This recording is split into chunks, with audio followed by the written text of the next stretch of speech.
and Technology, joint with the Committee on Civil Service, Government Reorganization, and Professional Regulation and the Committee on Finance is now called to order.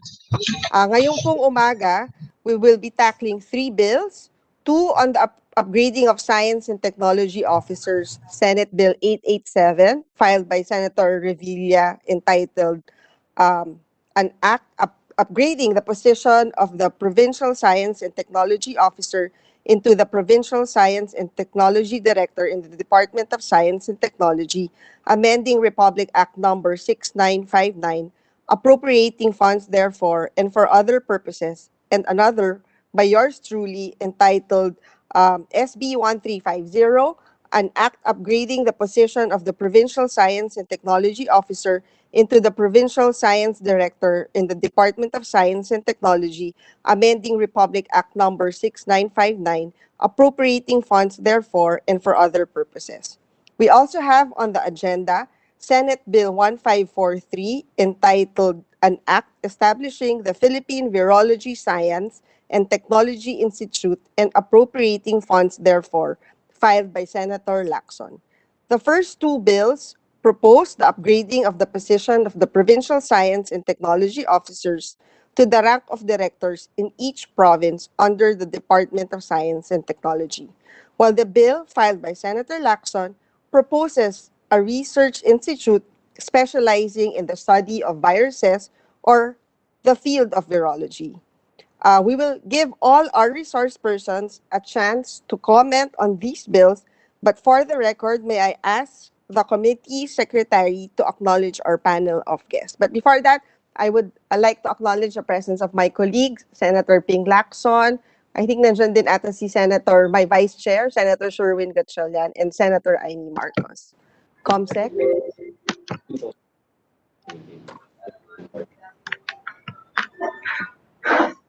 Comsec, nakamute ka. Mr. Chair, I'd just like to add something. Madam Chair. Amy, good Yes, morning. Madam Chair. Madam Chair. Go ahead, Sen Amy.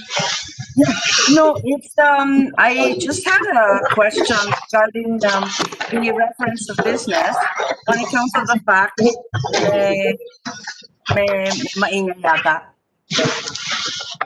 Like may echo. Okay. Yes, I just like to bring to the notice of the body, Madam Chair, the fact that I have a similar bill, which is Senate Bill 1407, or the Research Institute for Tropical Medicine. It's an expansion for RITM, which is pending in the Committee of Health. But given the fact that RITM already exists and the clearly urgent need for its expansion into a full-blown Virology Institute, I was wondering if the chair would consider for the reference of my bill at health to this committee so that you can hear them jointly, or some such other more convenient and comprehensive debate for the same subject. Yun lang po, that's SBN 1407. Kung ma-refer ng sabay-sabay para talakayin ng sabay-sabay din. Thank you. Sec. Yes, ma'am, Senator Amy and Senator Binay. Sige po. We'll check on that and also update you po on the action of the committee, ma'am. Thank you very much. Thank you too, ma'am. At this point, we'd like to recognize our panel for this morning. From the DOST, we have Yusik Brenda Nazareth Manzano. Good morning, ma'am. We have seen her online already. From the Industrial Technology Development Institute, or DOST, we have Dr. Annabel Briones. Dr. Briones, together with Ms. Maricar Carandang. Hi, they're online. From the Provincial Science and Technology Center in Cavite, we have Engineer Raul Castañeda. Hi, good morning, sir. From the DOH, we have Director General Rolando Domingo, together with Dr. Jose Gerardo Belimac and Ms. Riva Gutierrez. From the DBM, we have from the Budget and Management Bureau, Ms. Rosario Nunez and Ms. Mona Lisa Basa and Mr. Carlos Centeno. They are from the Organization, Position Classification and Compensation Bureau of the DBM. And from the Civil Service Commission, we have the Chief Human Resource Specialist from the Human Resource Policies and Standards Office, Ms. Marisa Seneta. Good morning, ma'am. From the Research Institute for Tropical Medicine, we have Dr. Celia Carlos. Hi, Dr. Carlos. Hello. Good morning po. Good morning. From the Philippine Council for Health Research and Development, we have Dr. Jaime C. Montoya. Dr. Montoya, good morning. And from the Basis Conversion and Development Authority, we have its President and CEO, Mr. Vivencio Dizon. Hi, Sir Vince. Together with Ms. Eileen Zosa, its Executive Vice President, Ms. Jocelyn Cañones, the Vice President for Corporate Planning Department, and Ms. Ivy Faye Cohoy of the Legislative Monitoring and Liaison Office. Ma'am Chair. Okay na. Na-acknowledge na lahat. Okay. If any of our senators present would like to make a statement first before I turn over the floor to the guests. Sen Ping, Sen Aimee, any opening statements po? No, I have no opening statement. I'm here to express my support to the establishment of the Virology Institute. Okay. Since there's no more opening statement, we can proceed with our guest. Siguro Sen Ping, Sen Aimee will first tackle yung Provincial Science and Technology Officers kasi maiksi lang naman yung discussion dito. So, anybody from the DOST who can state their position with regards to Senate Bill 887 and 1350. Good morning, Senator Binay and all the honorable senators. We sent to our very minor comments on the proposed bills, Senate Bill 1350 and 887.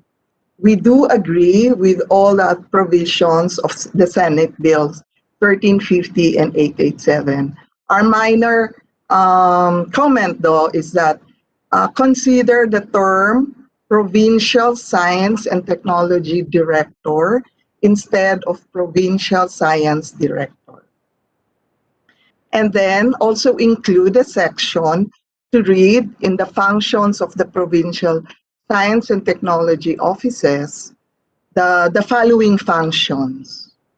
One, identify the needs and opportunities in science and technology in the provinces. B, implement DOST programs and projects on the delivery of science and technology services, such as technology demonstration and transfer, science and technology promotion and information dissemination, and such other areas of concern that will benefit the people in the provinces. Another function is develop institutional linkages with provincial offices of other departments, local government units, academe, and non-government offices for effective implementation of science and technology programs in the province. And lastly po, yung generic na term, phrase, perform other functions as may be determined by DOST Secretary and the regional director. All others po, we are in agreement. Anything else? Ms. Manzano, that's it? That's apa. Okay. Okay. Thank you. Senator Bina, is Secretary Fortunato de la Peña is already online. Okay. He's already here. Hi. Any statement from Secretary Boy? Secretary de la Peña. Yeah. I am here, although I am accompanied by my colleagues who will be the ones who actually explain the details of our proposed bills. But I'm here on standby for any questions that may be asked. And I would like to express the support of all the senators who have been sponsoring our bills and shall we say, shepherding this towards being adopted or approved. We have these bills, for example, for our provincial science and technology offices, which is not which is below the, how do you call it, the salary grades of the other departments. Okay, and we of course have the Virology Science and Technology Institute, which we hope can already start operating, considering that the problems on viruses, whether on plants, animals, or humans, will, I think, be encountered not only now but also in the future. And of course, we have also other bills. I don't know whether they will be taken up here, but we have one actually that we want to be passed also, and this is the nuclear regulation bill, because it is important, if particularly if we have a policy that will be made that will include the nuclear energy in our energy mix. So ito po ang aming mga priority, Your Honor. Salamat po, Secretary de la Peña. Thank you. Siguro I'll call on civil service representative for their position. Okay. Magandang umaga po. Okay. So the Civil Service Commission actually supports both the bills, but we have just a comment on Section 3, because we understand that there is no position of Provincial Science Technology Officer in the PSTCs. Am I right? There's no such thing as position listed in the index of occupational services position titles salary grades in the DBM. What is present in the PSTCs are senior science research specialists with salary grade 19. So if the intention is to upgrade, I think the position to be upgraded is the senior SRS. So the bill may revisit the Section 3, or if there is a need for director position, I think it could be a creation of position. No? It's either upgrading or creation of director position. So that's the comment of Civil Service Commission, and I think DBM will agree to that. Thank you. And then last, may we hear from DBM?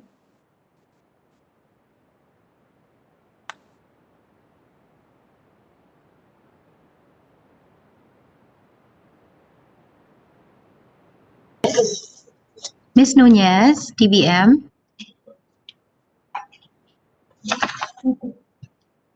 Ms. Nunez and Ms. Pasa. Ma'am, na-drop yata sila, but they were online a while ago. Ms. Basa. Hello, good morning. Hi, DBM. Yes, you're please recognized. Please proceed, Ms. Basha. Yes, ma'am.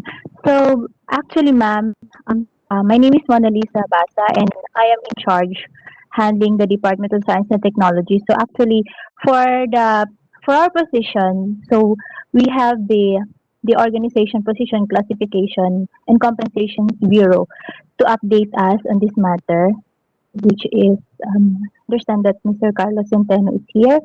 So actually, we will only comment on the appropriation and the funding. But for the organization, it should be the one office in our department, which is the OPCCD. Present, ComSec, yung that other office? O wala?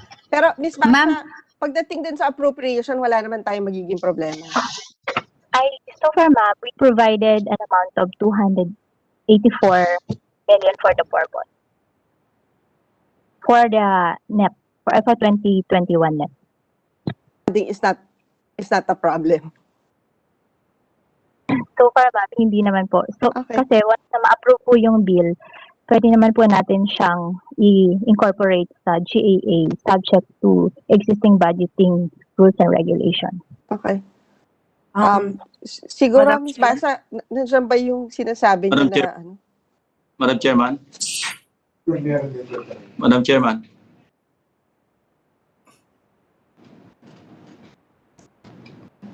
Madam Chairman. Yes, Senator Lacson, Yeah. please proceed. Meron lang ako tatanong sa kung merong representative from DBM. Of course, meron, ano? DBM and of course to Secretary ng DOST. Since ang appropriations, initial funding needed for the establishment of the Virology Science Institute ay mga 2 billion pesos, hindi ba? But under the proposed 2021 GAB or General Appropriations Bill, 284 lang. Now, how can they proceed with 284 out of the 2 billion requirement to establish or put up the Virology Science and Technology Institute? Can you hear me, Senator? Yes, I can hear you, Paul. Yeah. So actually, the amount that we requested also came from us when they asked us how much we can utilize for 2021 in acquiring the initial equipment that will be placed in the Virology Center. Now, this one we certainly welcome, even if it is only at that level, because there are already operations or research activities that we can do, probably most likely to be housed at the Industrial Technology Development Institute initially, if the building is not yet completed. So, however, if halimbawa lang po na dumating yung mga equipment o orderin na medyo matagalan pa, baka sakaling umabot naman yung first phase ng building na binigyan din naman po ng ang pagkakaintindi namin ng allocation sa build at yun po ay pinagpapasalamat namin dahil sireportahan kami ni Vince Dizon tungkol dyan. Existing naman po yung MOA nyo with yung use of rock na binigay sa PCDA. Well, agreed na po kami sa contents, hindi pa lang talaga ata nakakapirmahan. Okay. So, pero wala po nakitang complications o problema in case na maitatag na yung Virology Institute. Opo. As far as PDA is concerned. Opo. Thank you. So, yung sa 284, ano yung pwede nyong gawin in 2021 with 284 million proposed under the 2021 General Appropriations Bill? Of course, we'll and with the help of our colleagues here and all our colleagues, I think wala namang problema rito sa 284 million na appropriation. So, how do you propose to utilize the 284 million, assuming that we pass this legislation into law within the year? Well, as I have stated earlier, most of it will be used in the acquisition of equipment. And I mean, if we have to be realistic, most likely, since most of this equipment will come from abroad, it will take time before we get hold of this equipment, baka towards the last part of the year na.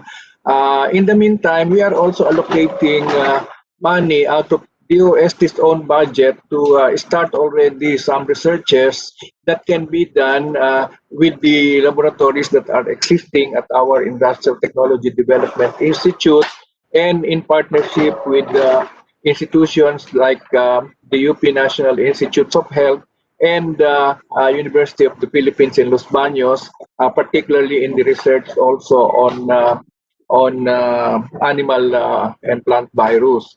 Now, Director Annabel Briones of our Industrial Technology Development Institute has already a plan on the R&D that we will be doing for 2021.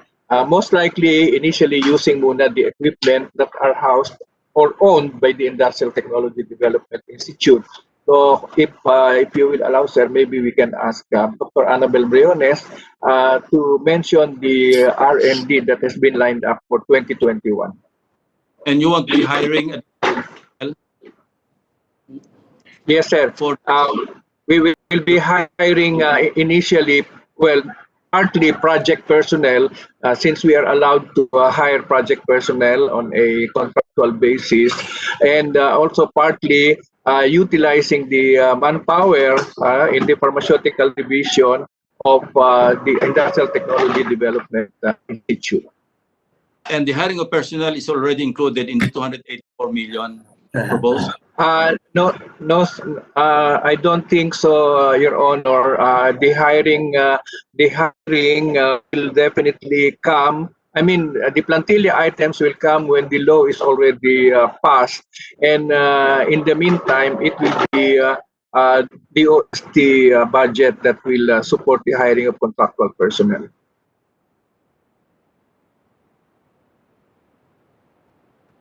Kaya po mahalaga na ma-approvean yung bill para magkaroon din kami ng ay pa-approvean na organizational structure, and eventually mabigyan kami ng NOSCA hopefully upon the approval of the bill. Pero ang akin po sariling estimate diyan, yung pag-hire ng mga personnel under the plantilla that will be approved, if ever under the law, will already take place in 2022. Thank you, Mr. Secretary. I'll just appeal to the chair na if possible, kung pwedeng pagtulungan natin maipasa itong legislation within the year or at least early next year, no? Kung hindi kaya this year. Thank you, Mr. Chair. Yeah. Mr. Ping, I think Senator Aimee? Yes, Please Madam proceed. Chair. Yes, Madam Chair, if I may. Pwede natin tanungin ulit sa DBM, yung 284 million, para ba dun sa provincial scientist or para sa virology? Sa virology. Sa For virology. the virology. Pero actually, yung provincial scientist, meron na bang approximate budget yan? And also, there was mention in the bills of income collected by PSTOs through the provision of science services. What are these incomes and what are these services? And does the DBM see a source of funding for these provincial scientists in addition to the 6 staff proposed by the bill? Secretary de la Peña, what will be the budgetary requirements for the officers?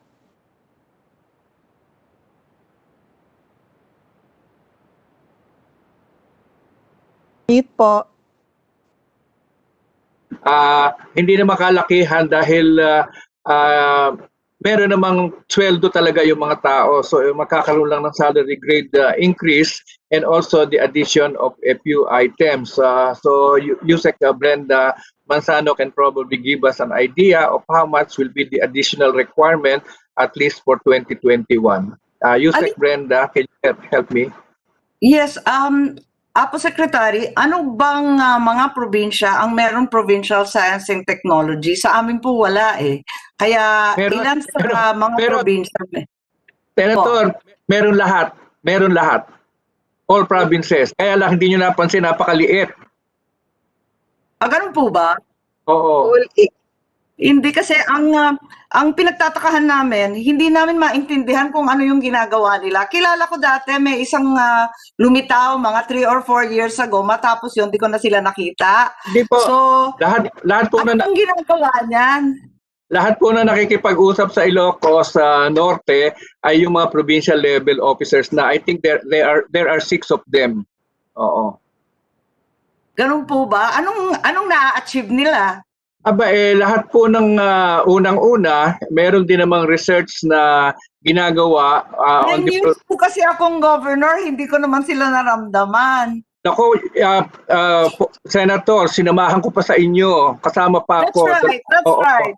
Pero Pero yung po kasama, matapos po yun, wala naman po nangyari. meron Parang po, hanggang courtesy call lang po. Kaya, meron po, eto nga, yung rinereklamo sa amin, kasi yung halimbawa, yung mga LGU nagrereklamo kasi, sabi nila, yung DA, may tao naman yung DA kung tungkol sa science, may agricultural officer naman daw. Meron naman pag-asa para sa DOST, may pag-asa at PhilVox. Yun silang dalawa ang nararamdaman.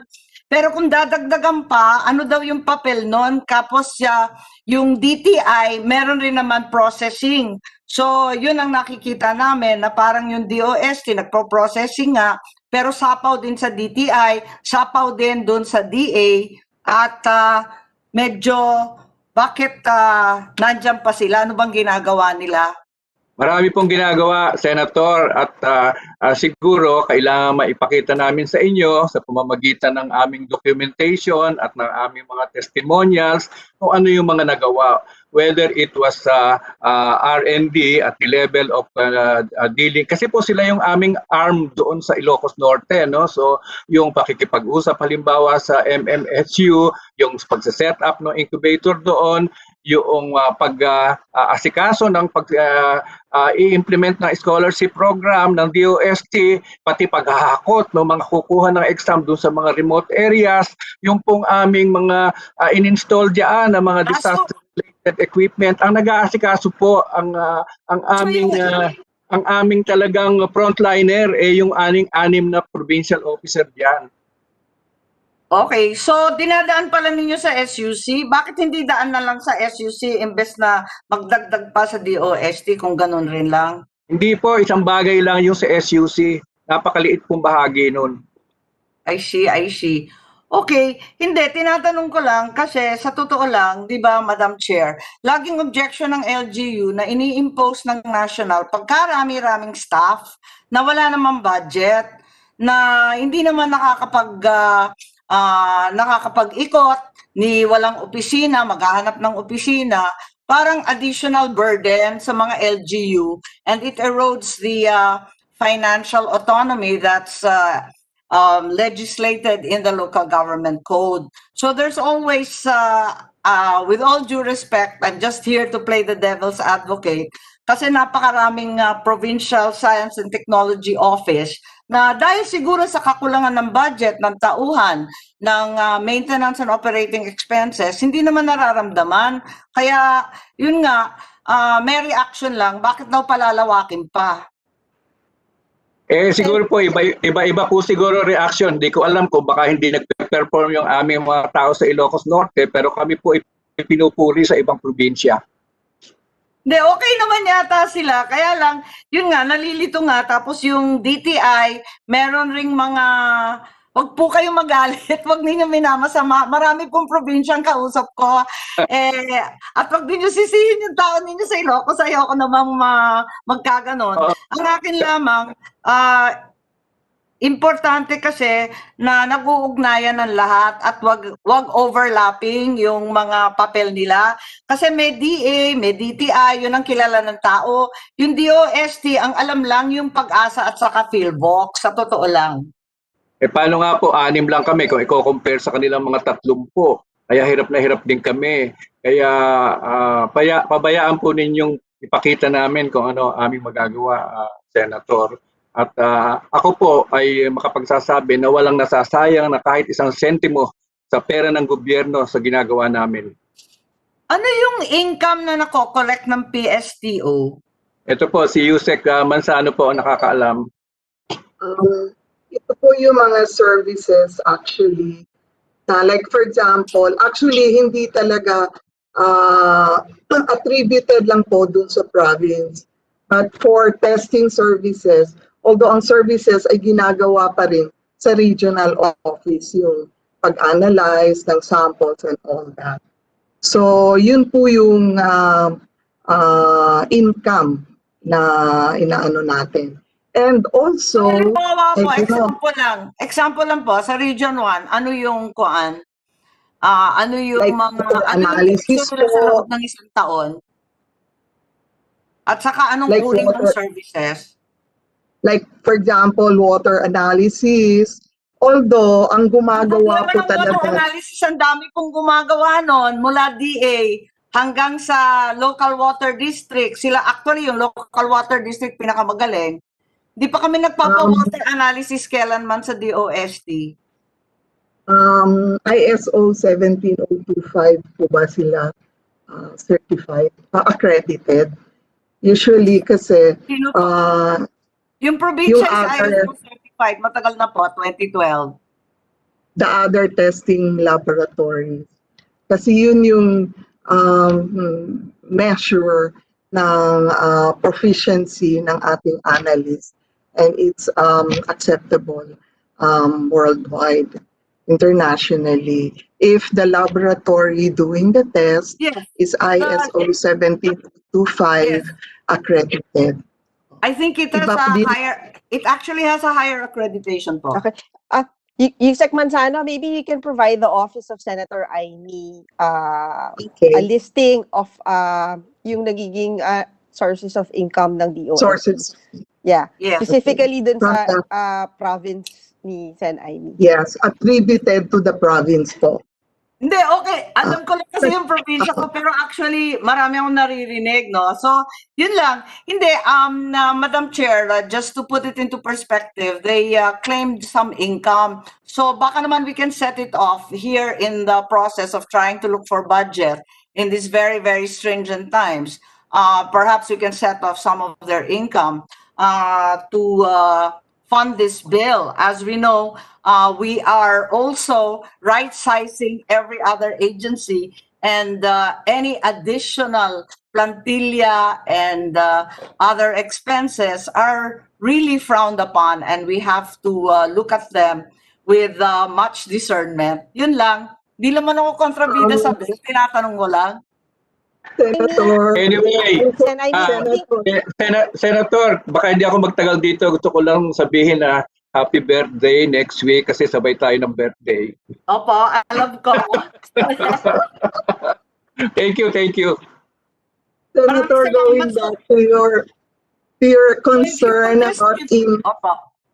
income, unfortunately po, hindi po nagagamit ng DOST yung income. These are all reverted to the National Treasury. Wala po Yes, sa mandate namin na magamit yung income from the fees that we collect. Yes, precisely, Yusek. Yusek Brenda, that's precisely what I mean. Kasi ang hirap-hirap mag-carve out ngayon ng mga amounts. Ngunit yun nga, we have on occasion allowed government agencies and instrumentalities to retain a part of their income up to 50%. Pinaparetain namin. Eh baka yan, pwedeng pagkunan rin ninyo, i-retain yung 50% at hindi i-remit lahat sa National Treasury. Yun nga ang tinatanong ko, kung ano nga yung mga services na yan at magkano ba yan. Kasi baka pwedeng pagkunan yan, kasi pwedeng maglagay ng special retention clause sa GAA. We'll provide you po the list. Going back dun sa budgetary requirements, we did some pencil pushing for 80 na ma-upgrade na provincial directors. That would require for 177 million. Well, this is the total. 177 million is per province. That is the director plus 6. 80 upgraded positions already. How about the 80 6 po, 80. staff? And then the additional 6, bale, ang total po namin is 404 million for 1 year. Okay. And how much income do you actually collect for services? Yeah, maybe you can just submit it to the chair para maayos natin to.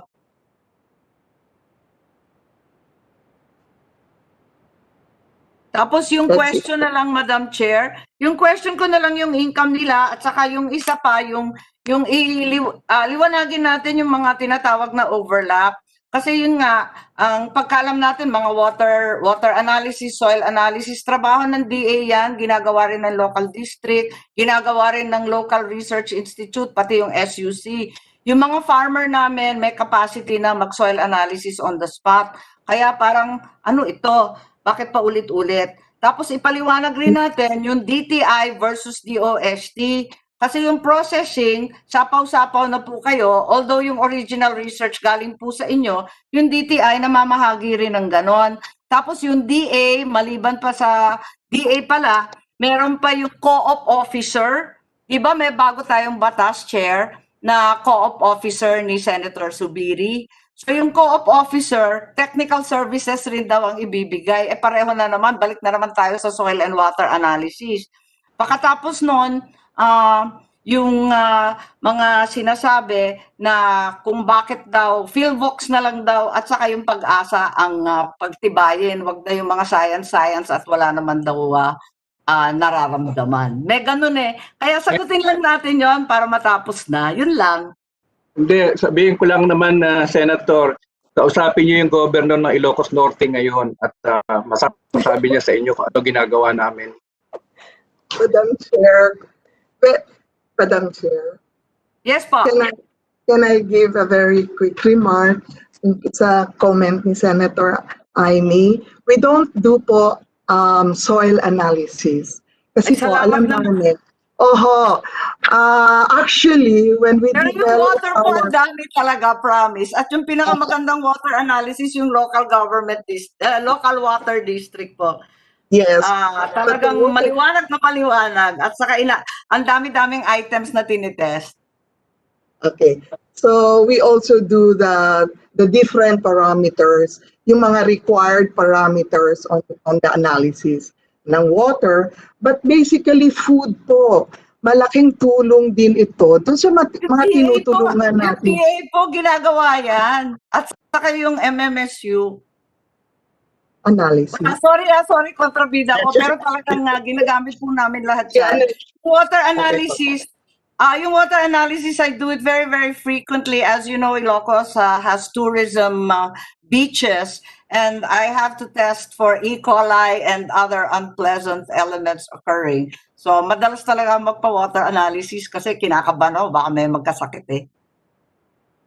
Boy or Yusek Manzano, can you just submit to the committee yung listing ng specific job description, yung ginagawa niya, yung actual na ginagawa ng mga science and tech officers in the provinces. And then, siguro para we can proceed na dun sa sa virology dahil mas mahaba yung usapin, yung Senate Bill number 1350 at saka 887, I would instruct the COMSEC to constitute a technical working group para ma-refine pa yung kailangan dun sa bills. Opo. Madam Chair, for permission With to no speak. objection? Yes, sino ho yung... From the DBM o PCCB po. Okay, please proceed. Ilang kailangan? Ayan, may magic number na tayo. 404 million ang kailangan ng bill. Okay, Mr. Centeno? I am Paul Perocho from DBM o PCCB. Okay, good morning, Madam Chair and our honorable senators. We are yet to submit our official position paper on the upgrading of the PST officers. He's on the phone lang. So, Good job. we are consolidating our position, and I think we cannot present it now because it has to pass through our senior officials in the DBM. So we will submit our official position paper. But now, on the initial draft of the comments, we are constrained from recommending the proposal because we are comparing it to the other organizational levels and scope of work of other departments in the other national government agencies like DAR, the DNR, and DTI for their offices for the PARO, the PENRO, and the provincial offices. And now we see that the scope of work of the PSTCs are not comparable to those offices. So, but we are yet to finalize this position, Madam Chair. Thank you po. Pero we'll just wait for your submission. Total, magte-technical working group pa naman eh. Yes, Madam Chair. Thank you Okay. po. Thank you. With that, siguro we can proceed na with Senate Bill 1543. May presentation ho ba ang DOST? Meron po. Si Dr. Briones will make the presentation. Okay. Please proceed, Dr. Briones.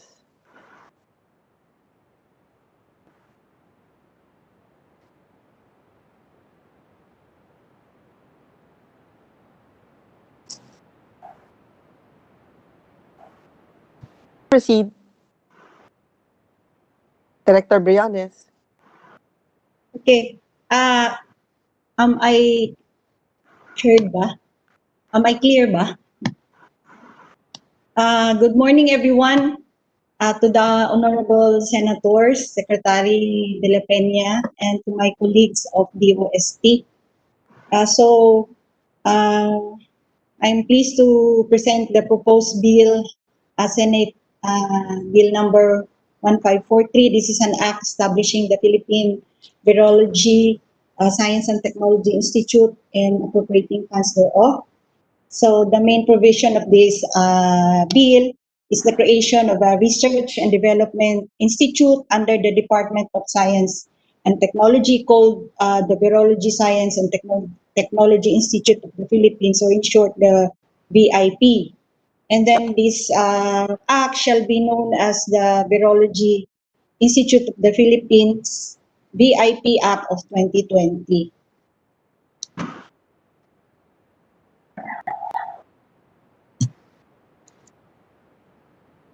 So, what the importance of this bill?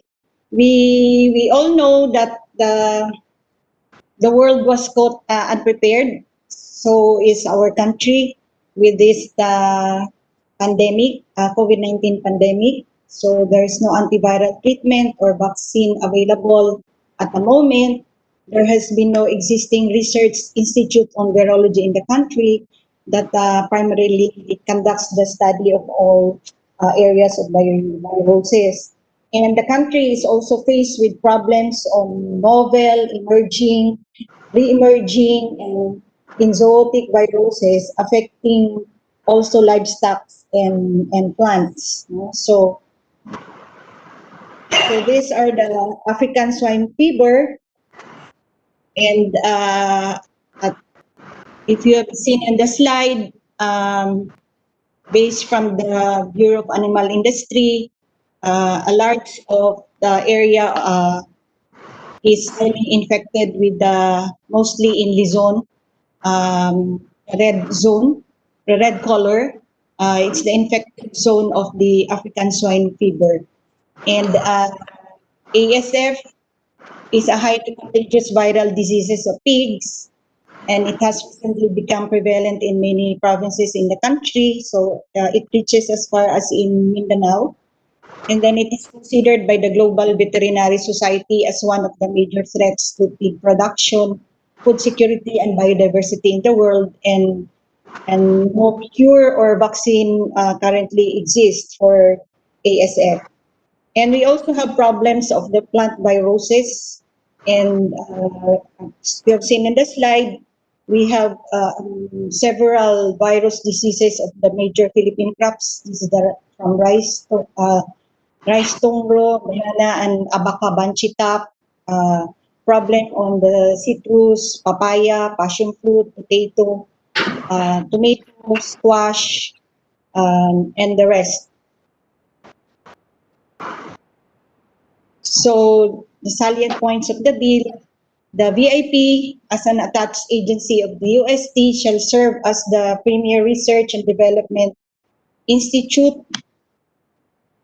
in the field of virology, encompassing all areas in viruses and viral diseases that includes the humans, plants, and animals.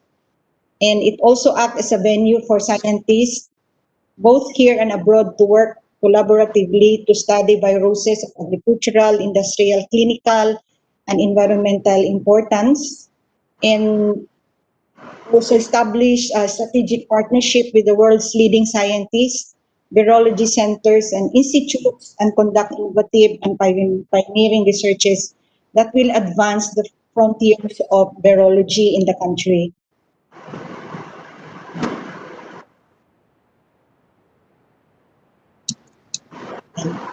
Wait. Okay. So the main areas of research, this would focus on research on viruses using a modern approach, such as the modern biotechnology, molecular biology, and also its application for biotechnology, and then development of diagnostics, vaccines, and therapeutics, and also international cooperation and established network of databases of virus infections, operation of a virus gene bank, virus genome laboratory, and VIP will also act as a virus reference laboratory to focus on viruses circulating in the Philippines for disease prevention and epidemiological studies. And then operation of a virus high containment laboratory dedicated to the study of highly infectious and highly pathogenic viruses.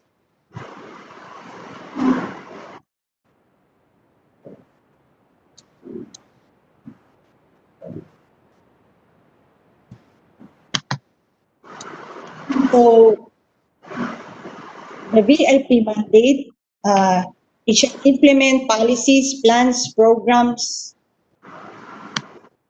and projects for the development of virology, science, and technology in the country, promotion of scientific and technological activities for both of the public and private sectors, ensure that the results of these activities are properly applied towards self-reliance and utilized to accelerate economic and social development towards the protection of the citizens and its resources.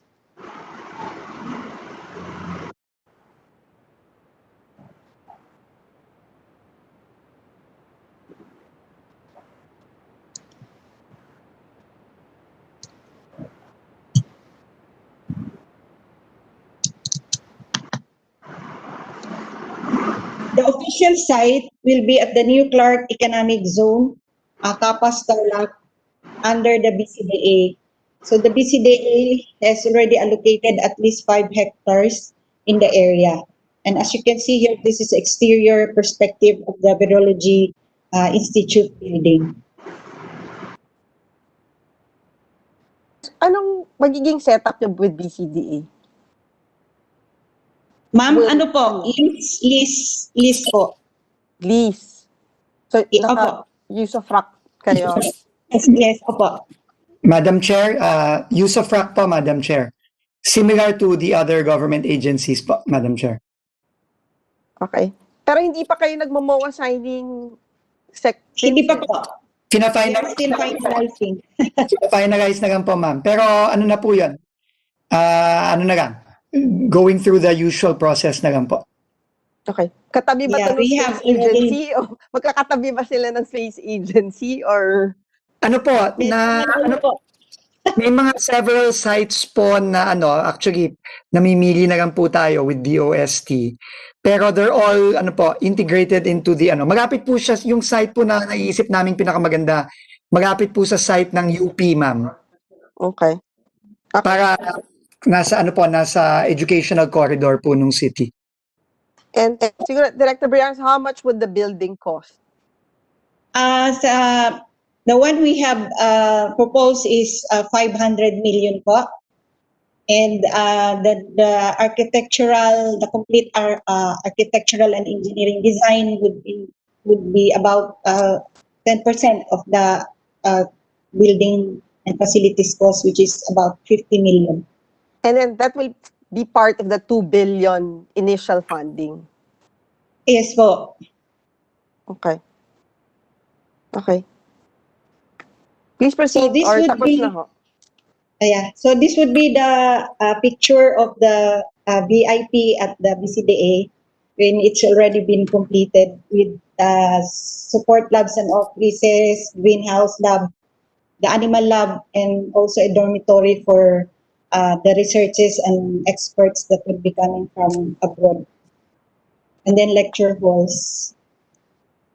So the organizational structure, there would be a director and a governing board will be also created. And there will be 2 deputy director, one for the research and development, the other is for the support policy and linkages. And then under the R&D, we have the virus research, vaccines research, diagnostics, and therapeutics research. And then for the support policy and linkages, we have the finance and admin, policy, planning, linkages, and then the technical services and training. So the appropriation would be 2 billion as an initial operating fund for the operation of the institute, taken from the current fiscal year's appropriation. And thereafter, the amount needed for its operation shall be included in the GAA. Okay. And And Director just to Brianza, give you yung 284 million ba naka-lodge sa office nyo? Where is the 284 the million? DOST po. DOST po Asa- nakalagay. Hey, Lulu, what has DOST done in the prop? Oh, sorry. 284 million is nasa OSEC. Not in your office. DOST GIA NEP po. Okay. So wala sa inyo. Wala po sa amin. Okay. And then, ma'am, just, Madam Chair, just to give you the updates on the proposed bill. So the virology bill was filed at the Congress with the following sponsors. We have 6 sponsors from the Congress. These are the Representative Montalia, Representative Salceda, Representative Barba, Representative Tan, Dr. Tan, Representative Revilla, and Representative Babasa. And then we would like to thank Senator Pampilo Lacson, who agreed to sponsor the bill and filed it on May 26, 2020 with Senate number Bill 1543. And then last July 29, 2020, the 3 committees of the Congress, which is Defeat COVID-19 Ad hoc Committee, the S&T Committee, Health Committee was already briefed on this bill through a virtual meeting. And then after that, after the discussion, a substitute bill was drafted and submitted to Congress. And then the bill was also presented to the infrastructure cluster on June 17 via online Zoom. And then as motion by Secretary Dizon, the IC agreed to endorse the project for inclusion in the list of the infrastructure flagship projects under the BBB program. So we also followed up the DPWH regarding the budget allocation.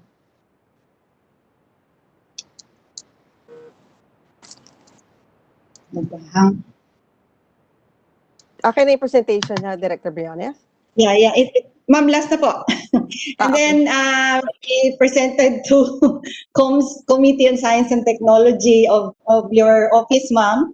And then we coordinated with the BCDA regarding the use of land. Okay na yan. Okay na yan, Director Briones. Yan, our legislative advocacy action plan. We suggest that it should have the same version sana nung nasa Congress and the Senate para na lang to fast track and to avoid the BICAM conference, ma'am, during the technical working group. Okay. Thank you, Director Briones. Siguro, well, I think this is the elephant in the room. Katulad nung nabanggit ni Senator Amy kanina, di ba, she filed a bill expanding RITM. Kasi, well, based din sa presentation nyo, mukhang may overlapping of functions between this institute and RITM. So siguro, maybe we could hear from RITM. Amy, before we ask questions, pwede pa-present muna natin si RITM para malaman din naman natin yung ginagawa nila na hindi gagawin ng virology or pareho ba yung gagawin nila at the end of the day? Hindi, Madam Chair, hindi ako magtatanong ng question. Ilatag ko lang na meron ring Kasi nabanggit nila yung ASF at saka yung plant viruses. Sa Maliwanag na meron may din. ganon. May Bureau of Plant Industry at saka alam natin may HBC ang ating DA na dealing with ASF and plant viruses. It's square. You also said that you would deal with environmental. Di napunta naman tayo sa DENR. Pagkatapos, yun nga, yung nabanggit din yung vaccine research, which is square under DOH na.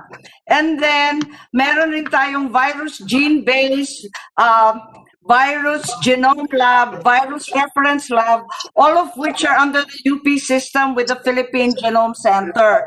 There's clear overlap in almost every single function that has been listed.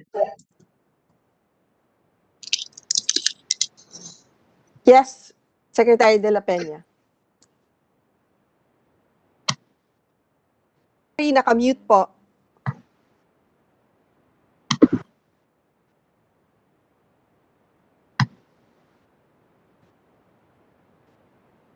Yes. During the congressional hearings, all of the institutions mentioned by Senator Marcos were called to give their or to express their views regarding this, and all of them endorsed the bill.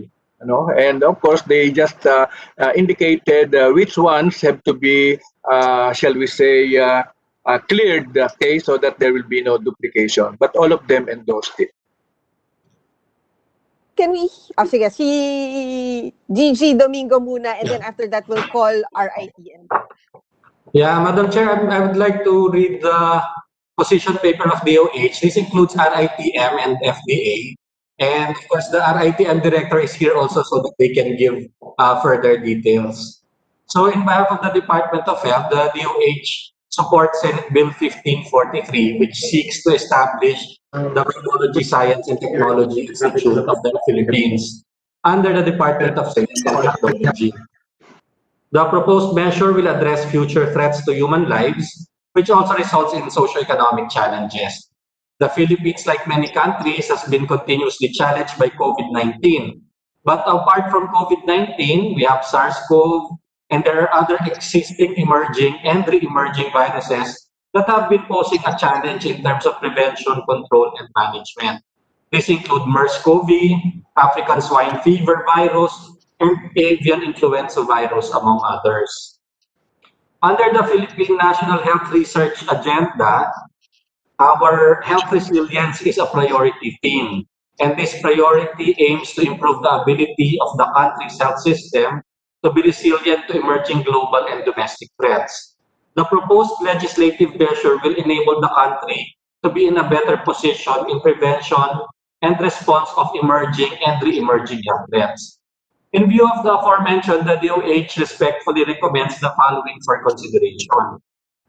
First, that the Virology and Science and Technology Institute focus on the functions of the Institute in vaccines and therapeutic development for microorganisms. Baka po aside from virus, they may also consider like bacterial and parasitic na mga vaccines and treatments and other classes of organisms. This will complement the existing mandate and roles of the RITM Virology Department. Second, the RITM shall retain its existing mandate on reference laboratories for public health purposes as stipulated by Department Order 393E. It has the capacity and has been undertaking research and diagnostic tests for infectious diseases. So ang hinihiling po ng DOH is that RITM can maintain po yung ating reference lab status for diagnostics, while the Virology Institute can do vaccines and treatment. Third, the Virology Department of RITM shall also be supported in terms of budget for the development of novel diagnostic tests for infectious diseases. Yun pong diagnostic part.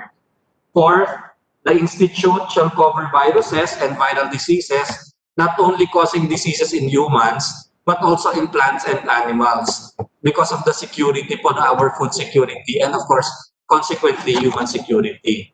The institute shall be administered as an independent body attached to the DOST to enable full and effective implementation of its mandates.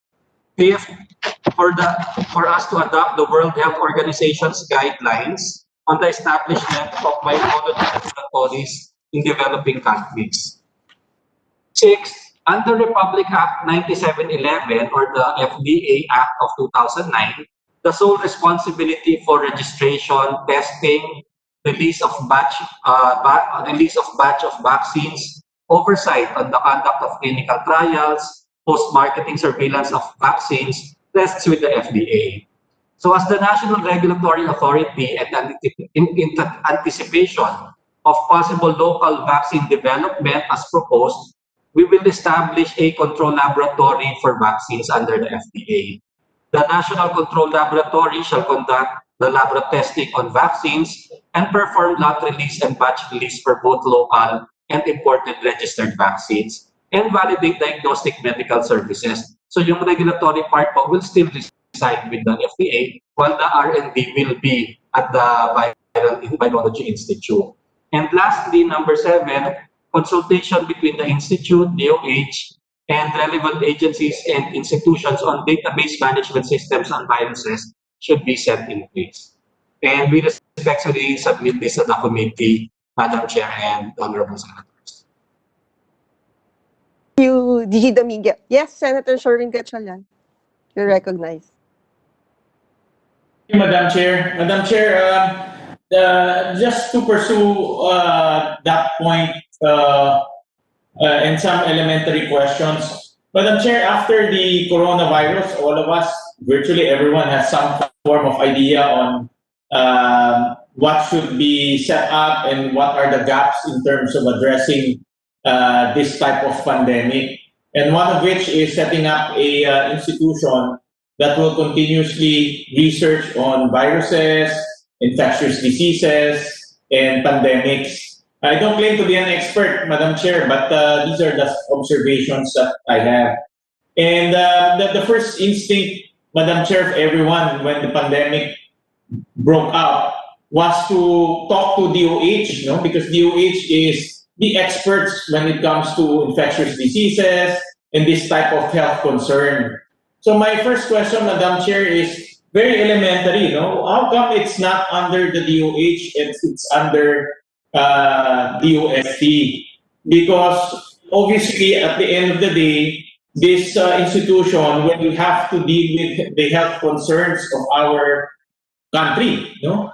And when I talk about health concerns, obviously it's DOH that will be put in focus. My next question, Madam Chair, is also elementary. We all know that initially RITM was the one facing this pandemic. So why not, in their mandate, they also deal with infectious diseases. So why not just expand the powers on the scope of RITM, just like what Senator Amy Marcos has in mind, so that we don't have different institutions doing the same thing, overlapping. So those are my two elementary questions. Number one, why not in DOH? And then number two, why not expand the RITM? Because it has the basic talent and the basic technology already in place. It's just expanding its scope and coverage. Actually, Senator Sherwin, siguro idadagdag ko lang. Ang nakikita ko din kasi kawawa din yung RITM. Parang this office always underfunded. Kumbaga, hindi niya talaga nagagawa yung trabaho niya. Dahil kulang talaga dun sa funding requirement. I think a budget lang ata ng RITM is 80 million? Yes, that's right. Tama ba? Madam Chair, I think you're right. It's round about 80 million only. And the 500 million to be used in a gorgeous building could probably be better applied to RITM's expansion. And in fact, na-create lang ang RITM through a donation pa. Hindi pa funded by the national government. So, who can answer the question of Senator Gatchalian? Siguro, Director Briones on the side of DOST and DG Domingo for DOH naman. Yes, Director Briones. Okay, so we proposed this institute since DOST is on the research and development. So that's why we put it under the Department of Science and Technology.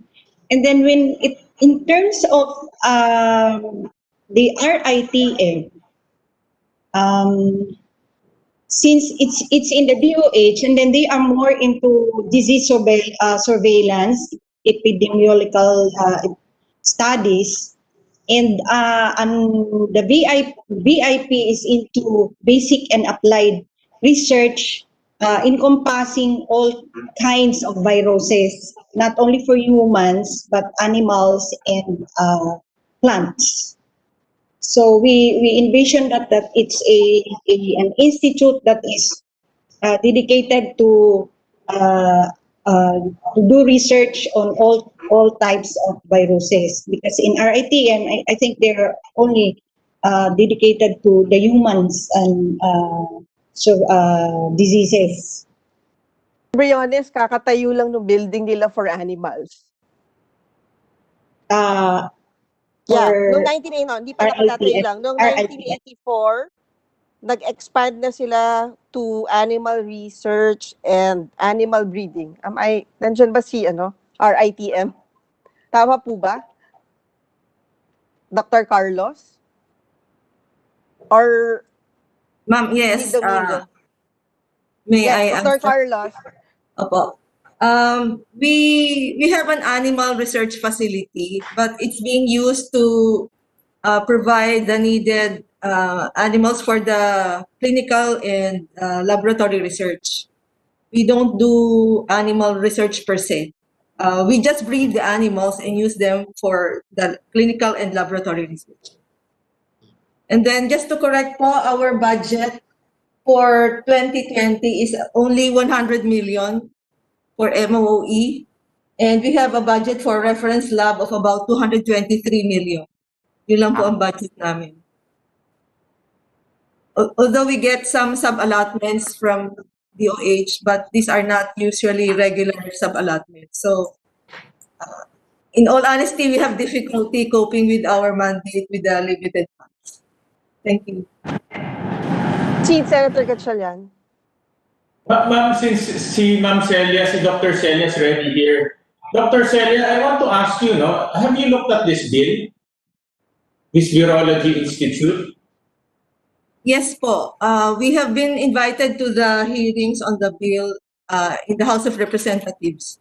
And we have attended. I just want to ask Dr. Celia, is it possible, because I was looking at the mandates also, are these mandates also applicable to RITM? In other words, nagagawa na ng pabato ng RITM?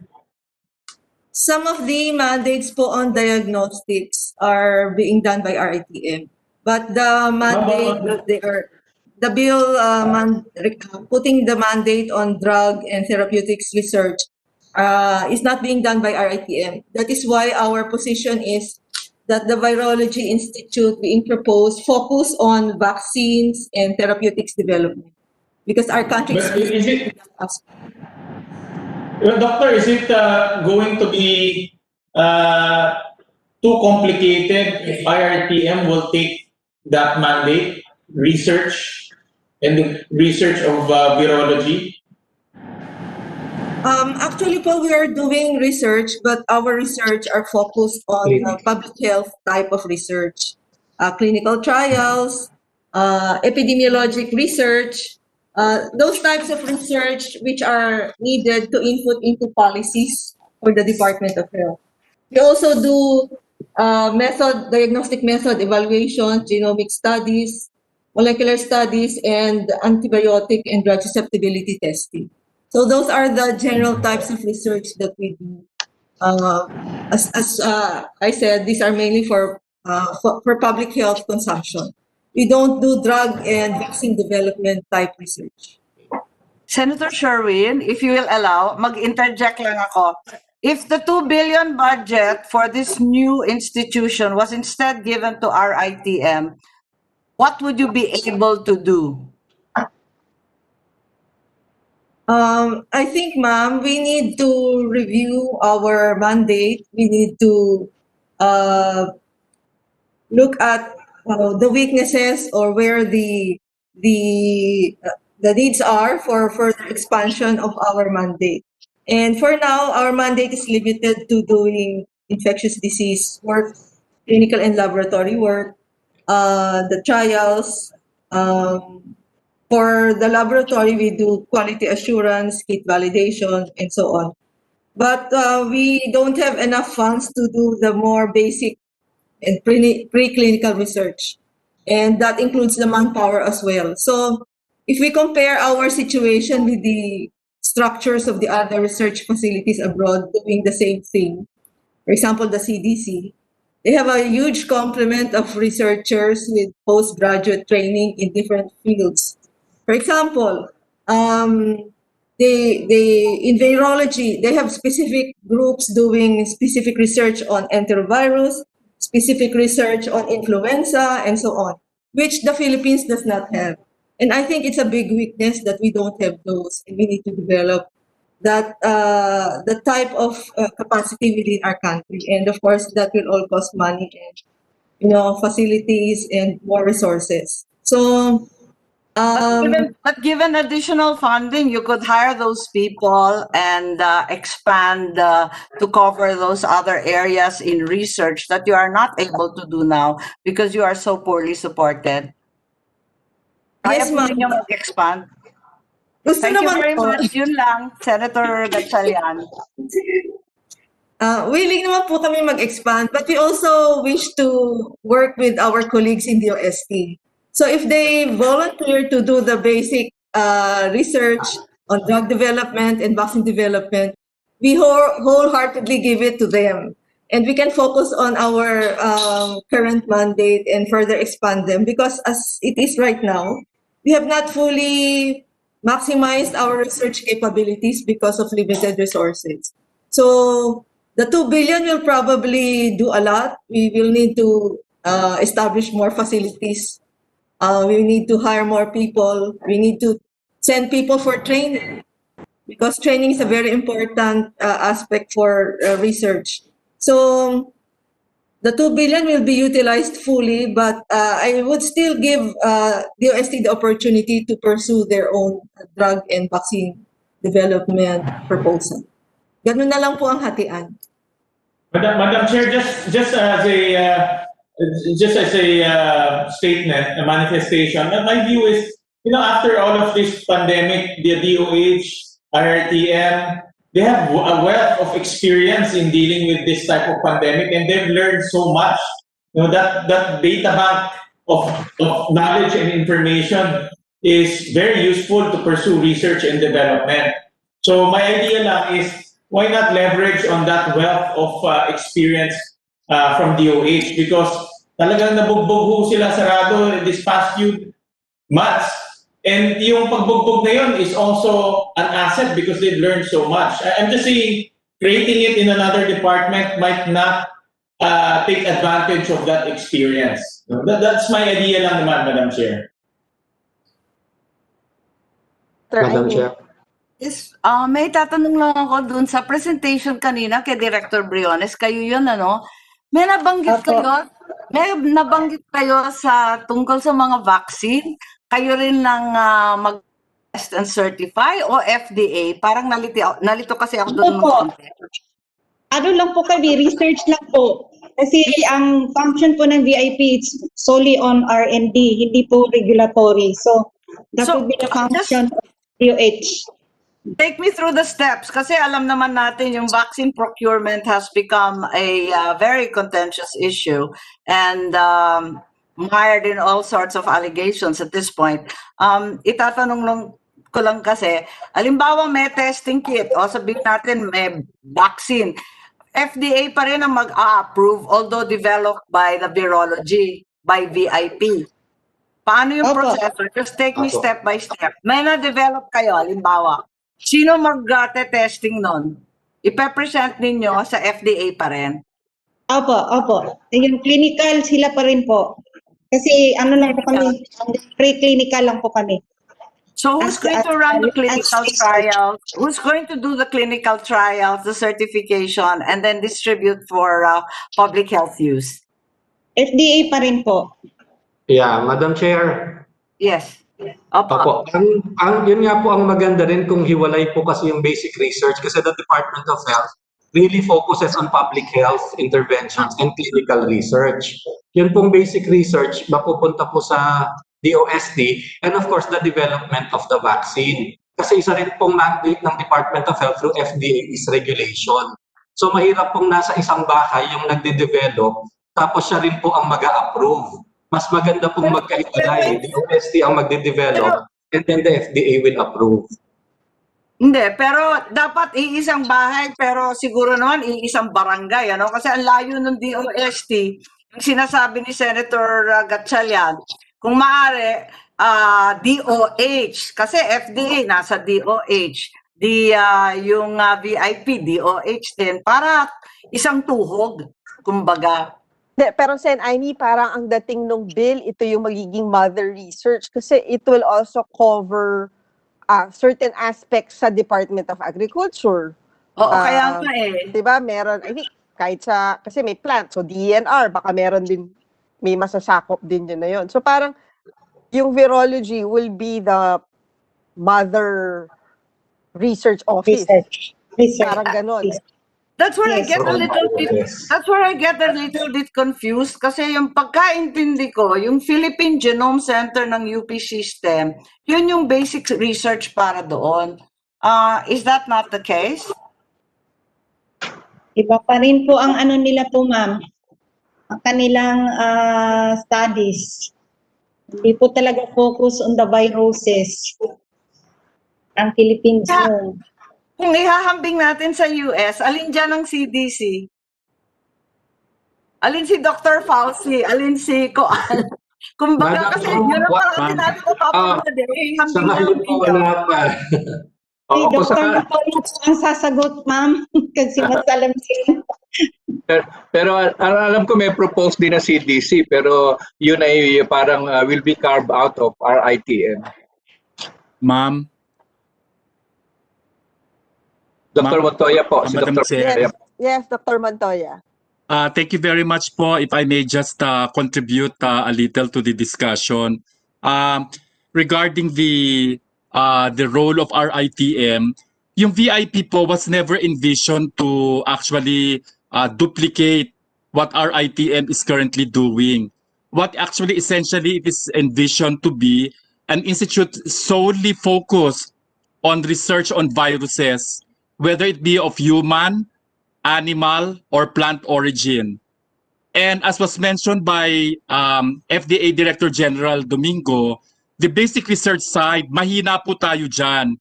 In many countries, when you combine basic and clinical, you either sacrifice one for the other. This institute will actually be strong on the basic side, that's one. But for the clinical side, ang objective po ng VIP to encourage our research network, yung mga institutions po natin, they will actually pursue the clinical development and also possibly private companies as we go into a program of vaccine self-sufficiency for vaccines.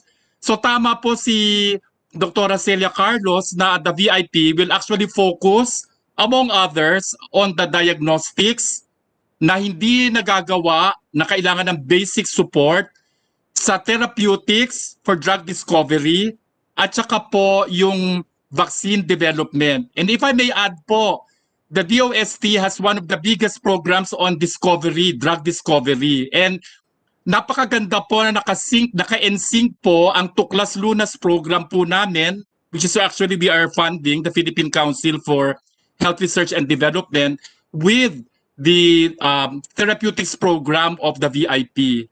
Tapos sa ikatlo po, if I may elaborate further, tama po si DG Domingo na in most countries po, pinaghihiwalay po ang regulatory function at saka ang research function because of the possibility of conflict of interest.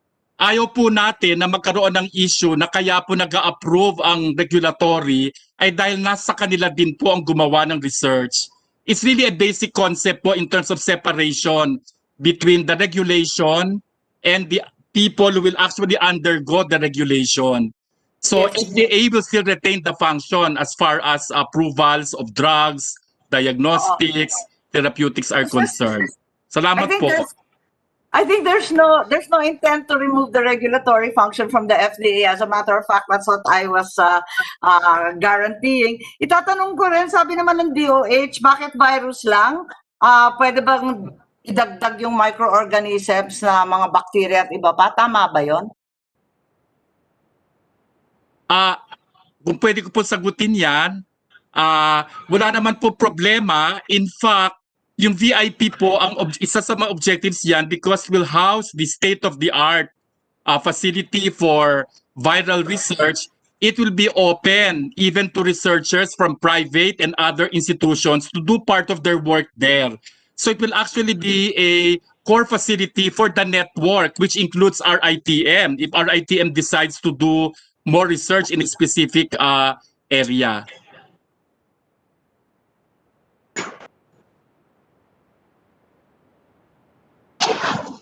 Thank you, Madam Chair. Forgive our ignorance, hindi kami mga scientist at doktor, kaya nag-aaral rin po kami. But on its face, in this time of COVID, spending 500 million on a new building just bothers me a little bit. And I wish that we could come up with a clearer division of labor given these very difficult times, both medically and financially. Thank you, Madam Chair. Since nabanggit mo yung budgetary requirements, may we hear from DBM?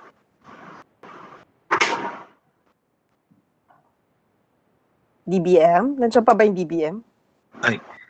Ma'am, for the DBM OPCCB, we have no objection to the proposed creation of the institute under the DOST since it will strengthen and intensify the government efforts in the formulation and implementation of virology-related policies, guidelines, and standards, as well as the conduct of comprehensive R&D activities in the country.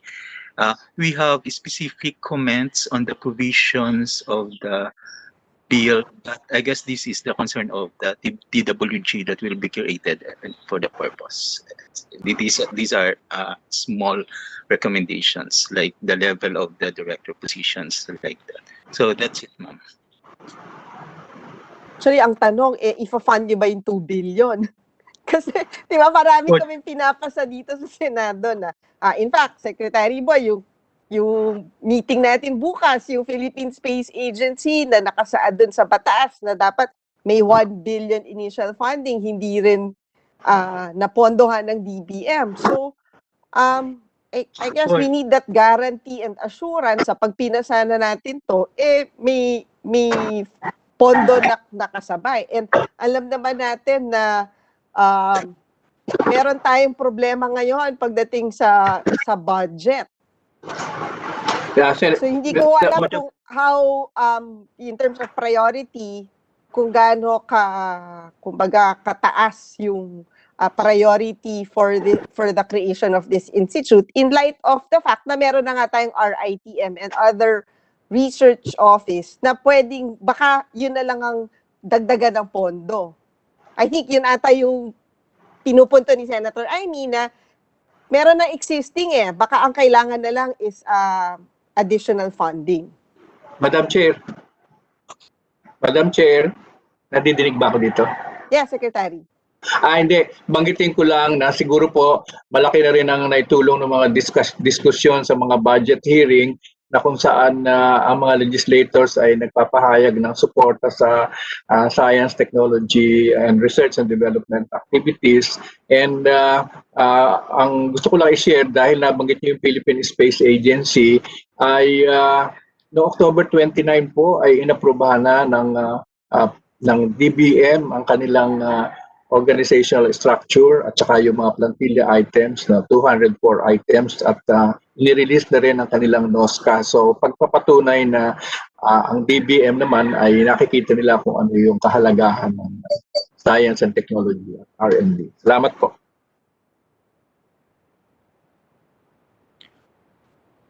Madam Chair, for the funding requirements, it will be commented by the other office, the Budget and Management Bureau. I guess, calling for the representative of the BM. Mr. Perocho, sino yon from DBM? Ma'am Monet Basa. Nandyan Hi, pa ma'am. ba siya? Yes, please. Go So, ahead. for House Bill po, ma'am, the initial requirement is 2 billion. So basically, on the DOS's project profile for the purpose, the total project cost amounts to 1.3 billion lang po siya, which is implementable for 3 years. Yung breakdown po niya is from 2021, 22 to 23. So for 2021 proposal, meron po silang binigay ay Wait lang, ha? pinopose na Can we request lang i-off? Kasi may nagre-ring na telephone.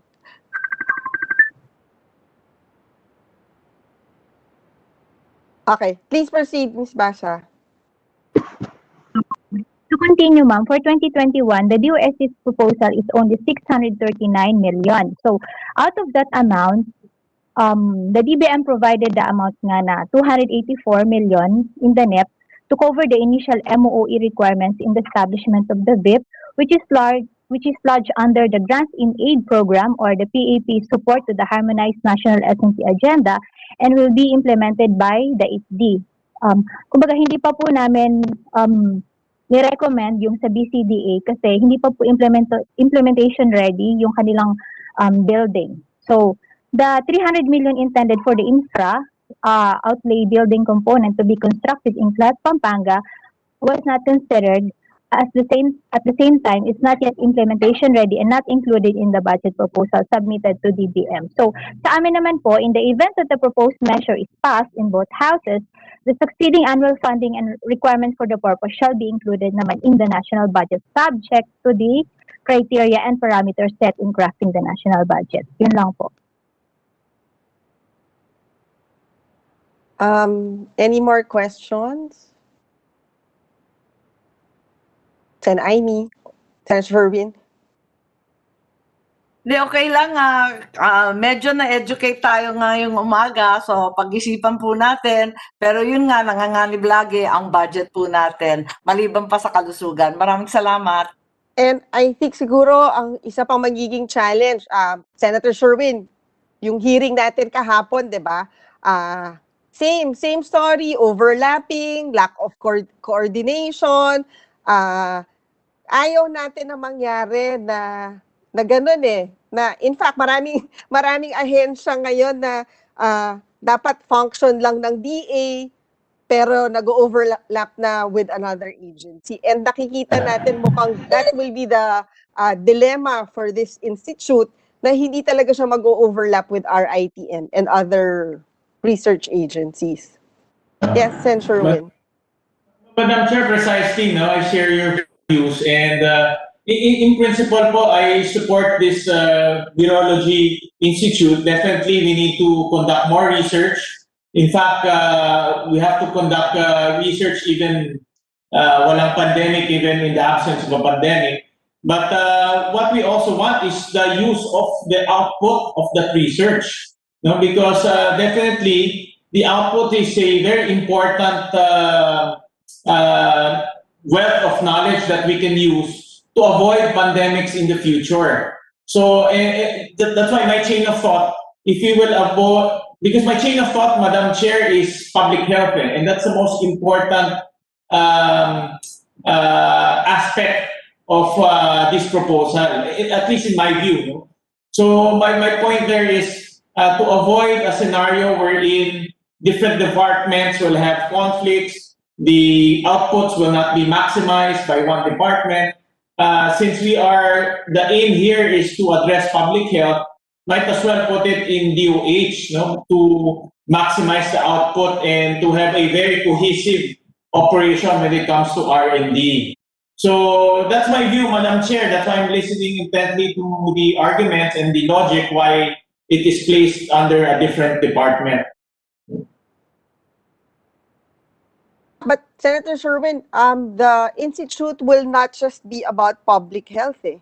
Kasi 'di ba, yung nabanggit nila yung African swine na part na ngayon ng DA. So, i-collapse ba natin yung ibang research function ng other agency at ibibigay na natin, may plant virus pa at ibibigay na natin dito sa virology. So at the end of the day, katulad nung discussion natin kahapon sa education, some powers may be transferred to this institute, and yung tatanggalan ba natin ng power, willing to give up that power.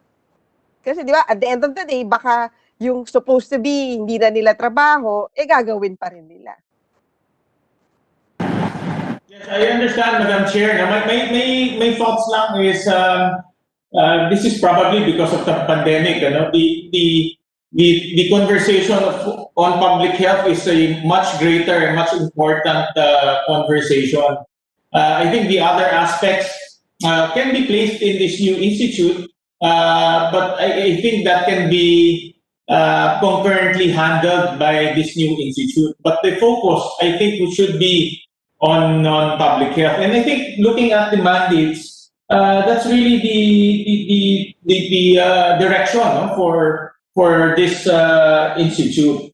So that's why, Madam Chair, it's really important to make sure that even after approving this law, the goal of using the output of this research is going to be maximized, because what we don't want is, kagaya ng kahapon, Madam Chair, misaligned researches, misaligned output, and then there is a tendency of finger pointing. We don't want that to happen.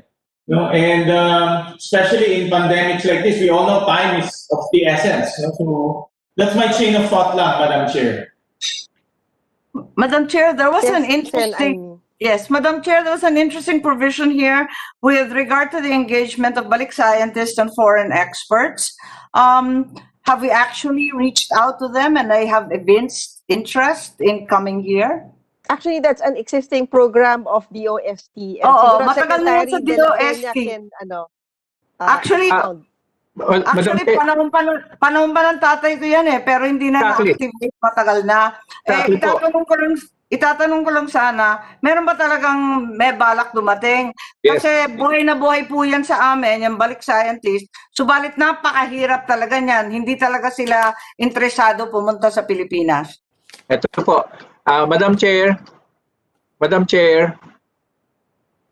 nadidinig ba ako? Yes. Yes po. I just want to call Dr. Montoya, maybe to mention something about the interest of scientists abroad help in this particular case, and also those who are already here assisting different agencies on other areas in health. And maybe mention also Doc Jim, the National Unified Health Research Act, which governs the relationships between the DOH, DOST, and the National Institutes of Health. Kung pwede po si Dr. Montoya. Actually, Madam Chair, bago si Dr. Montoya, yun ang fear kasi ng karamihan ng mga institutes doing the same thing. The researchers are concerned that there will just be a great deal of pirating from the Philippine Genome Center in UP and the UP system, from the DA and the BPI and HBC, from RITM, which is already severely undermanned. So, saan ba kayo kukuha ng tao dito? Hindi lamang yung budget, kundi yung mga tauhan. Kung pwede po ang pagsalitain si Dr. Montoya. Montoya, please proceed.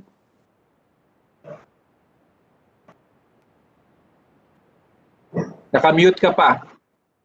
Nakamute po. Doc, nakamute po. Sorry po. Ulitin ko po. Salamat po sa pagkakataong ito. Actually, I just like to mention the legislative measures that are already in place to ensure that agencies are in close coordination. We have Republic Act 10532, which is called the Philippine National Health Research System Act. Dito po sa PNHRS, meron na po tayong National Health Research System na pinangungunahan ng 4 na ahensya po, namely DOST through PCHRD po, yung council namin, nandyan po ang Department of Health, Commission for Higher Education, at saka National Institutes of Health, UP Manila. Ang pangunahing layunin po ng health research system na ito ay upang masigurado na hindi po nagduduplicate at in fact nagsisinergize ang mga mandatos po ng mga ahensyang ito na meron din pong ginagawa in the area of health research. For example po, one very prominent provision there which is already being done since the time of, since 2006, yung National Unified Health Research Agenda. Ito po ang national roadmap for health research, which includes public health, among others, which is actually endorsed by all of these 4 core agencies through end consultations through the regional and local level. So ito po nagsasabi ko ano po yung mga researches na kailangan gawin at pondohan na prioridad po ng ating bansa on a year-to-year basis, which was developed to... Chair. Sorry, Dr. Montoya, with all due respect, ang tinatanong ko yung personnel, kung saan manggagaling lahat ng mga personnel. I mean, clearly, researchers and scientists in virology are not born every day. So, saan natin kukunin yan? Na-interest lang ako dun sa balik scientist at foreign expert. Kasi takot ako na wala tayong gagawin kundi magpipirata sa mga existing undermanned, overworked agencies na gumaganap nitong mga papel na ito. Opo. Pasensya na po. Medyo excited lang akong mag-explain. Pero pupunta na po ako doon sa punto na yon. Yung Balik Scientist Program po na sinimulan po during the time of President Marcos, lalo po pinag-ibayo ngayon sa pamagitan ng pagpasa ng batas na para palakasin po ang BSP. Ito pong Balik Scientist Program, ito po ang aming in-exploit o tinake advantage para magkaroon po initially ng advisory group na po ang ating VIP. So ito kinabibilangan po ng some of the leading virologists who are based abroad. And they're actually already helping us po, not only in the VIP initiation, kahit wala pa pong batas, kundi sa mga viral researches natin, at pati po sa pag-address natin ng COVID-19. Ang isa pong very important provision na ating ginawa na po ngayon, pwede na pong pumunta ang mga Balik Scientist Program natin na hindi kailangan tumapak sa Pilipinas during this time of the pandemic. So they are going to do it distance. So ito po ay sinimulan na namin gawin para ma-take advantage po yung kanilang expertise. At yung iba po sa kanila ay nagbabalak na po umuwi sa Pilipinas for the long term. At meron din po tayong support for long-term balik scientists. So tutulong po sila para ma-train po talaga ang ating pool of scientists na tatao po dito po sa ating VIP. At hindi lang po yan, sila po mismo ay tumatanggap ng mga young scientists para mag-training sa kanilang mga laboratory sa iba't ibang bansa as part of the Balik Scientist Program at yung exchange program po ng DOST. Salamat po. Thank you. May experience lang kasi kami niyan dyan sa Balik Scientist. Sa umpisa, okay. Sa bandang huli, hindi na bakasyon, nahihirapan sila to stay because clearly we do not support them with the research facilities they are used to abroad. And over time, you get older and older retirees who have masses of experience, but in the end, will help you out for just a very, very short time. Yun lang po, fair warning lang po. Secretary. Pwede po magdagdag, Madam Chair? Pwede lang po magdagdag. Sige, okay. Director Briones.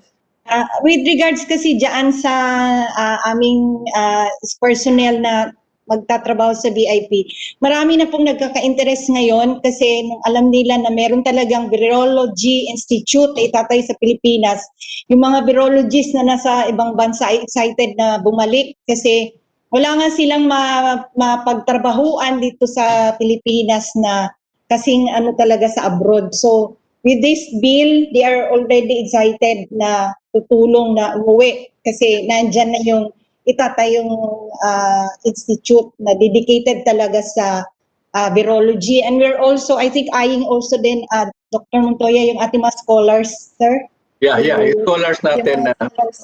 Yes. for Dr. this Pero Dr. Briones, yung building nyo hindi pa matatayo yan eh.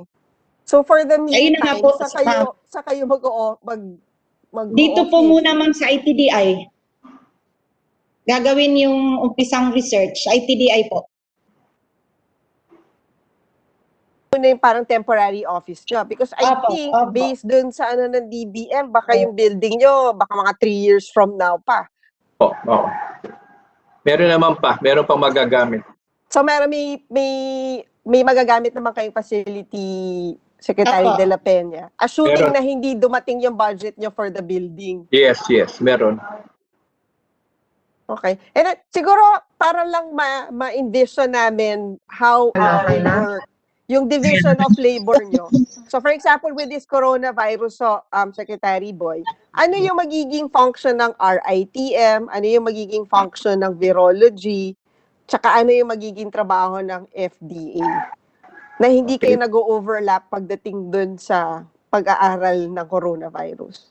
Well, I agree with the explanation given by Director Eric Domingo na nandito yung research at saka development, nandito yung mag-certify, mag-test and certify, and then nandiyan naman yung RITM who will implement kung ano yung kailangan nilang mga gagamitin. Katulad din po ng tanong namin sa DOH, pagka ba nagawa na namin yung mga vaccine through R&D, sino ba na-envision ninyong magmamass produce? Ang sabi naman po ng DOH, it can be either the private sector or even a government corporation where DOH is involved.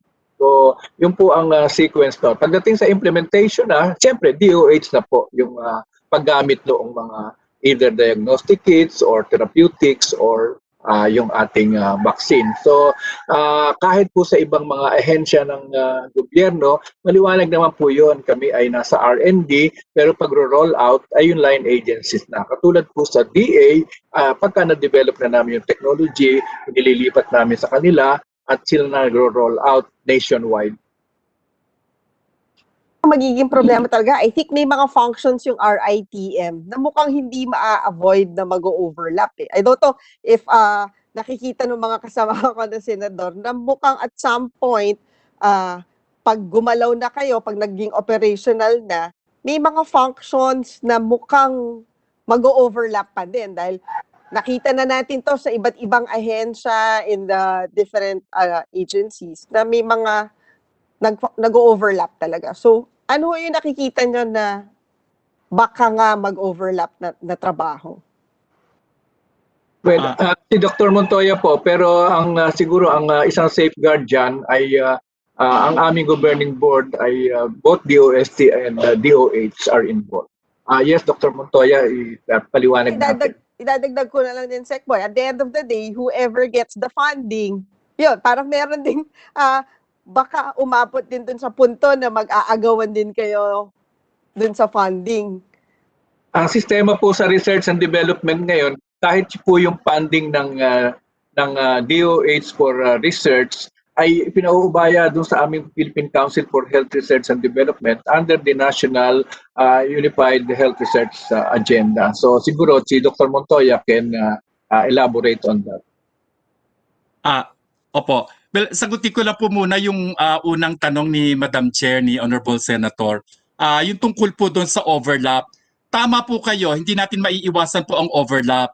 Pero meron po tayong mga systems in place para po hindi to mangyari o at least mabawasan. Well, unang-una, sinabi po ni Secretary, yung National Unified Health Research Agenda po, nakasaad po doon yung roadmap for health research. At dahil meron pagtutulungan and close coordination po by virtue of the law, ang DOH, ang DOST, ang CHED, ang NIH, nalalaman po natin kung ano mga researches na nangyayari at ginagawa ng bawat institusyon at hindi po siya magduduplicate. Number 2, ito pong na-envision natin sa VIP, it will be the state of the art. Alam po natin na hindi pa yan existing sa Philippines. Kahit po yung Biosafety Laboratory, meron po tayo pero hindi po functional at wala po tayong BSL-4 to handle highly pathogenic organisms. Ito po ang sana ilalagay sa VIP. But being the state of the art, it will be the core facility. Pag sinabi pong core facility, it is shared. Kahit sino po whether it be private or public institution, can make use of the facility for as long as they are properly trained and to handle and to use the equipment as well as yung biosafety guidelines. So it will be a shared facility po. And kung ano man po ang ginagawa ng iba pang institusyon, mapapalakas pa po dahil po sa availability ng facility na ito. At hindi naman natin sinasabi na huwag sila gumawa ng research. In fact, kailangan po natin ang mas marami pang gumawa ng research. Hindi po yan makakaya ng isang ahensya lang o institusyon. But we envision the VIP to be the lead of the network. So magkakaroon po tayo ng Philippine Virology Network. Kasama po dyan ang RITM, kasama po dyan ang UP, kasama rin po ang BIP. Para po masigurado natin na we actually help each other in terms of strengthening our virology R&D in the country. Salamat po.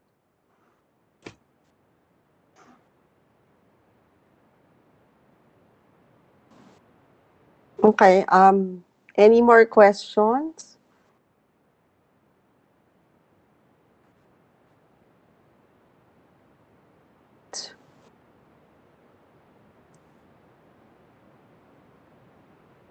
Siguro Sen Aimee, Madam Chair. kasi di ba you filed nga a bill expanding yung sa RITM. Baka Oo, maganda it's not naman pag-aralan kung may mag-overlap dun sa Yeah. expansion. Oh, I don't think naman they're in conflict. We all know that we're sorely in need of research and virology, vaccination, lahat. We need everything eh. Kaya talaga naman hindi mag-overlap budget-wise and facility-wise or personnel-wise. Talagang kailangan dagdagan. Kaya nga lang, dapat, sabi nga ninyo, na maisaayos para walang overlap. Madam Chair. Senator Gatchalian. Madam Chair, there are 3 bills right now in the Senate that pertains to disease control and prevention. I think this is again in response to COVID. I'm not really sure kung saan po itong committee, but my point there is... I think nasa health siya, Senator Sherwin. Yeah, Parang yung obviously, RITM eh. Ang RITM. Obviously, this will have some form of research function also, no? Kasi disease prevention and control, no? So, again,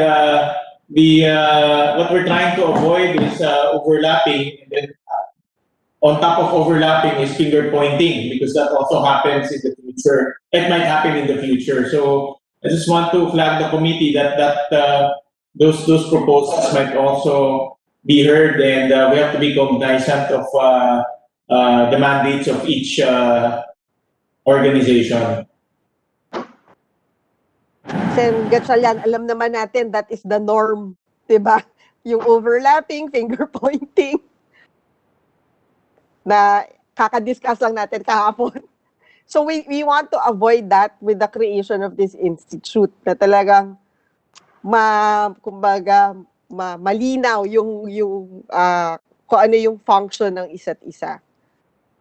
Yeah, Madam Chair, just to emphasize rin, I appreciate the explanation of Dr. Montoya on allowing third party and the private sector to use the shared facility.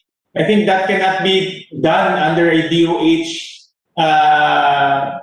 organization because it's purely government. But since the direction of this organization is research, regardless of who conducts it, whether it's private or public, the goal there is output, not on who, but on what is the output. So that's a good feature of this institution, because the more hands that we can use, the more scientific knowledge that we can use, then it's a better output. Ganun po ang concept, no, Dr. Montoya, if I understand it correctly. Yes po, and if I may add, nakalimutan ko pong banggitin kanina, kasama po sa objectives ng VIP is to invite, hindi lang po balik scientists of yung mga scientists of Filipino ancestry or Filipino blood based abroad, but foreign scientists also to be able to work side by side with our Filipino scientists. Alam niyo po, napakalaking tulong po na magkaroon ng pagkakataon ng ating mga Filipino scientists to work with foreign scientists in the Philippines. Nandito po para But ang already- diffusion of knowledge po and expertise ay mabilis. Salamat po. Yeah, but with all due respect, they're already going to UP, they're in PGH, they're also going to RITM, which was Japanese in the first place. Pero ma'am, if I may add, wala po yung pasilidad na sinasabi natin, which is the ideal environment for these people to interact. They go Yes, to yes. UP, yes, they give lectures, but they do not do actual work. Kasi wala po tayong facility to allow that. Salamat po. Yes, talagang kulang lahat. I agree po. Yes, Senator Lacson. May we have the assurance from the DOST na yung functions and mandate of the BIP is specifically but defined and clarify para hindi talaga mag-overlap. Kasi ito yung listening to the discussion, ito yung main issue na nare-raise. Yung overlapping na mangyayari with RITM, with other research institutes.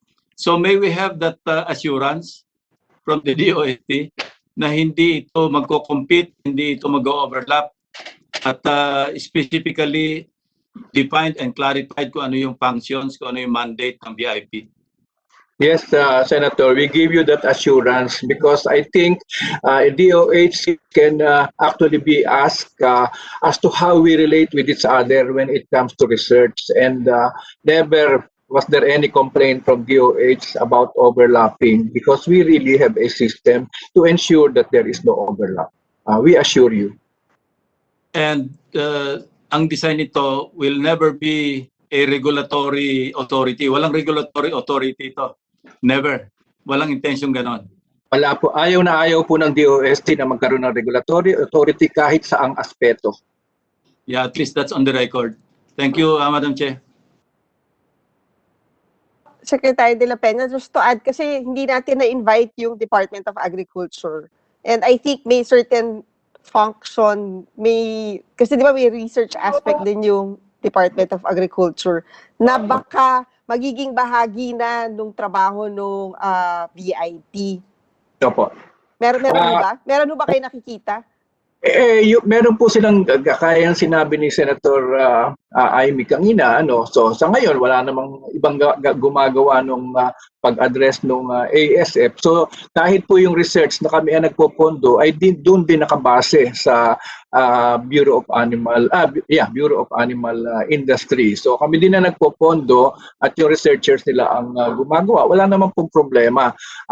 Katunayan nag-express din sila ng support doon sa congressional hearing. Kaya kapagay ko naman kung inyong tatawagin at hihinga ng kanilang opinion dito sa Senate, palagay ko naman ay pareho rin ang kanilang magiging statement. Secretary De La Peña, with the creation of VIP, hindi nyo na kailangan na i-download sa kanila yung funds to do the research. Kayo na mismo. Pwede pa rin po. Pwede pa rin kasi kasabi nga ni Dr. Montoya, pwede pa rin kasi katulad ngayon since our mandate is really on the direction and coordination of R&D, binibigyan po kami ng pera para magpondo rin para sa ibang ahensya. So, di ba meron kayo, I think in one of the hearings, meron kayong suggestion, baka it's high time that we pull together yung mga research into one department, maybe with DOST. Kasi nga, parang kalat-kalat, parang nangyayari kalat-kalat yung research natin, na yung end users, parang naguguluhan na rin kung saan ba sila pupuntang ahensya. Yung iba pong mga research proponent pupunta sa amin, pagka na-disapprove yung kanilang research or kung walang pondo, pupunta naman sa ibang pwedeng magpondo. So, natural lang naman sa kanila yon, either naghahanap sila ng ibang sources of funding. Kasi kahit naman po sabihin na nating nakapasa sa passing mark sa aming evaluation, kung ang pondo namin hanggang ganun lang, nirarank po namin 1 to whatever yung prioritization ng project. Kung yung pondo namin is only up to project 100 at yung sa kanya kahit maganda number 101 doon sa rating, hindi po namin mapopondohan yon at that particular time. So yung iba nagpupunta sa ibang sources of funding. Chair. Good, Solian. Yeah, I can see the presence of Mr. Vince Dizon. Baka pwede ho natin tanong saan ilalagay ito. Baka katabi ng Academy for Sports. Bahawaan yung mga atleta ho natin. Pero joke lang ho. Senator Sherwin, sila, doon sa kanila ititest. Madam Chair, Senator Sherwin, hindi po, malayo po siya. Nandun po siya sa may, malapit sa UP area, sa New York City. Vince, just I'm just curious lang, no? Because obviously we have the sporting facility there, and this is a research facility. So, what's the vision now of New Clark City in terms of this type of facility? So, because these are obviously very different in terms of outputs.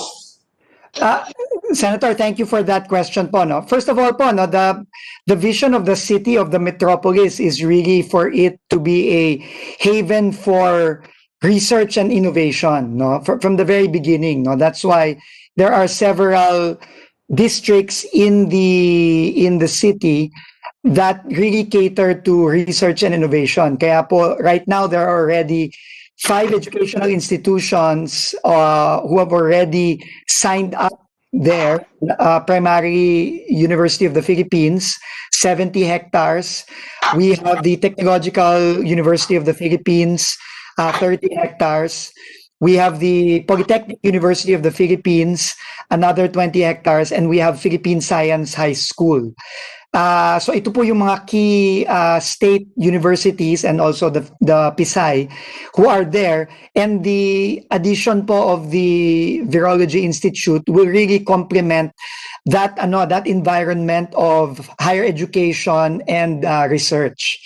Kaya po very complementary po talaga to, kaya talaga pong napakaganda po ng idea ng DOST para itayo ito. Pero di ba, Secretary? And also the Academy for Sports, Vince, part of its mandate is sports research or research in sports. Opo, yes. So a higher level of research on sports. So it complements the general direction of being a hub for research and development. Very true po, Senator. Senator, just to be very specific po sa distansya, the distance po from the National Sports Academy site and the site for the VIP is roughly about 5 kilometers, Mr. Chairman. Malayo po siya, sir. Madam Chair? Yeah. Secretary Amy and then Senator Ping. Thank you, Senator. Secretary Vince, pero lahat nung sinasabing research lab, wala pang budget magpatayo, na-allocatean lang ng lupa, di ba? Lahat Yes, sila hihingi pa kasi wala naman nakalista sa UP, wala naman nakalista sa iba't ibang department. Basta meron lang silang drawing dun sa map na dun sila mag-i-start. Tama po ba yun? Lahat yan kakailanganin pa rin ng budget. Opo, totoo po yun. Although ang UP po, so, kung yung synergies na ina-anticipate natin, matagal-tagal pa. Opo, definitely po. Hindi ho yun immediate, no? Pero ang UP po, meron na po silang inallocate na budget for this, nung previous budget po nila. And they're already, in the past po, not for this year. Ano po yan? I think they allocated about 150 million for site development, ma'am.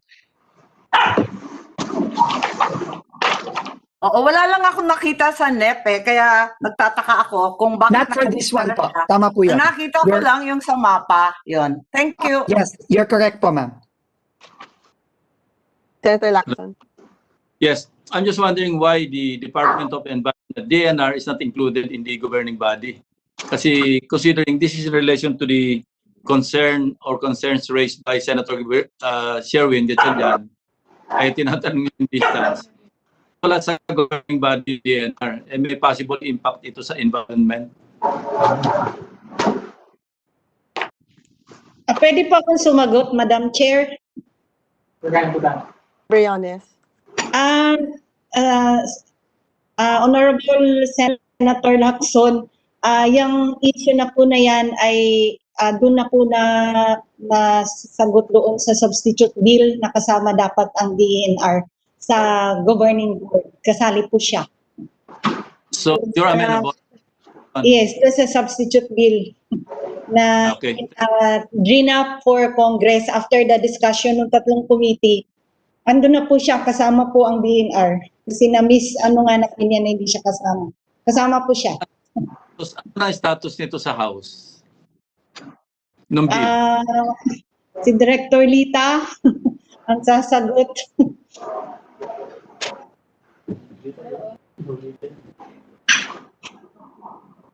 Kamute ka, Director Lita.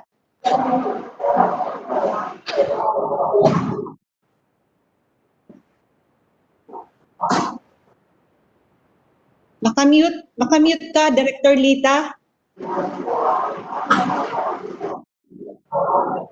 Okay.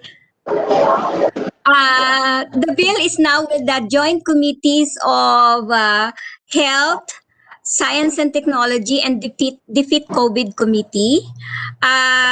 They requested for a draft technical working group version, which already consolidated all the inputs and comments of the different national government agencies that attended the meeting, and then we have submitted already. Yes, sir. Wala pa. Wala pa, sir. Yeah, thank you. Actually, Dr. Montoya, parang may nabanggit kayo, di ba, yung dun sa facility may laboratory na itatayo. Ano Yes tawag po. dun sa laboratory na yan? Biohazard? Well, virology lab po, pero I just mentioned state of the art.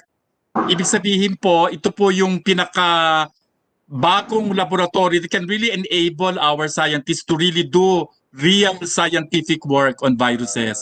And may ho ba tayo? Biosecurity component? Because I think Yes po. magke-carry ng live virus ata yung laboratory na yun, di ba? Well, yun po ang balak natin. Kasama po yan sa plano. Yung meron tayong BSL, Biosafety Laboratory Level 3, at saka po meron tayong BSL 4, Biosafety Level 4, yung highly pathogenic viruses po and organisms. Madam Chair. Yes, Secretary. Hindi, banggitin ko lang na isa sa limitations natin yan. Kaya pati yung pag-aaral ng derivatives from coconut oil, lauric acid, malolaurin, yung in vitro trials na yan, hindi nagawa dito. Kaya sa Singapore pa natin pinadala. Kaya importante din na matayo ka agad yung facility niyo sa Clark because for as long as na walang funding itong building yung sa Clark, hindi mo matatayo yung ganyang laboratory. Opo. So yung function mo ng VIP, hindi rin talaga fully materialize kasi nga wala tayong ganitong klaseng laboratory. Oh, it depends on the facilities. Pala yung itatayo. Very crucial kahit meron kayong pwedeng temporary office but the laboratory is very important. Yes. Pero Madam Chair, hindi naman po ibig sabihin na wala pa ho yun, hindi na pwedeng gumawa. Yun po ay kailangan lang for the highly pathogenic viruses. Hindi naman po lahat ng research would require na we use or we deal with the live virus. Meron pong iba mga research na hindi ho kailangan yon. So yun po ang ating uunahin.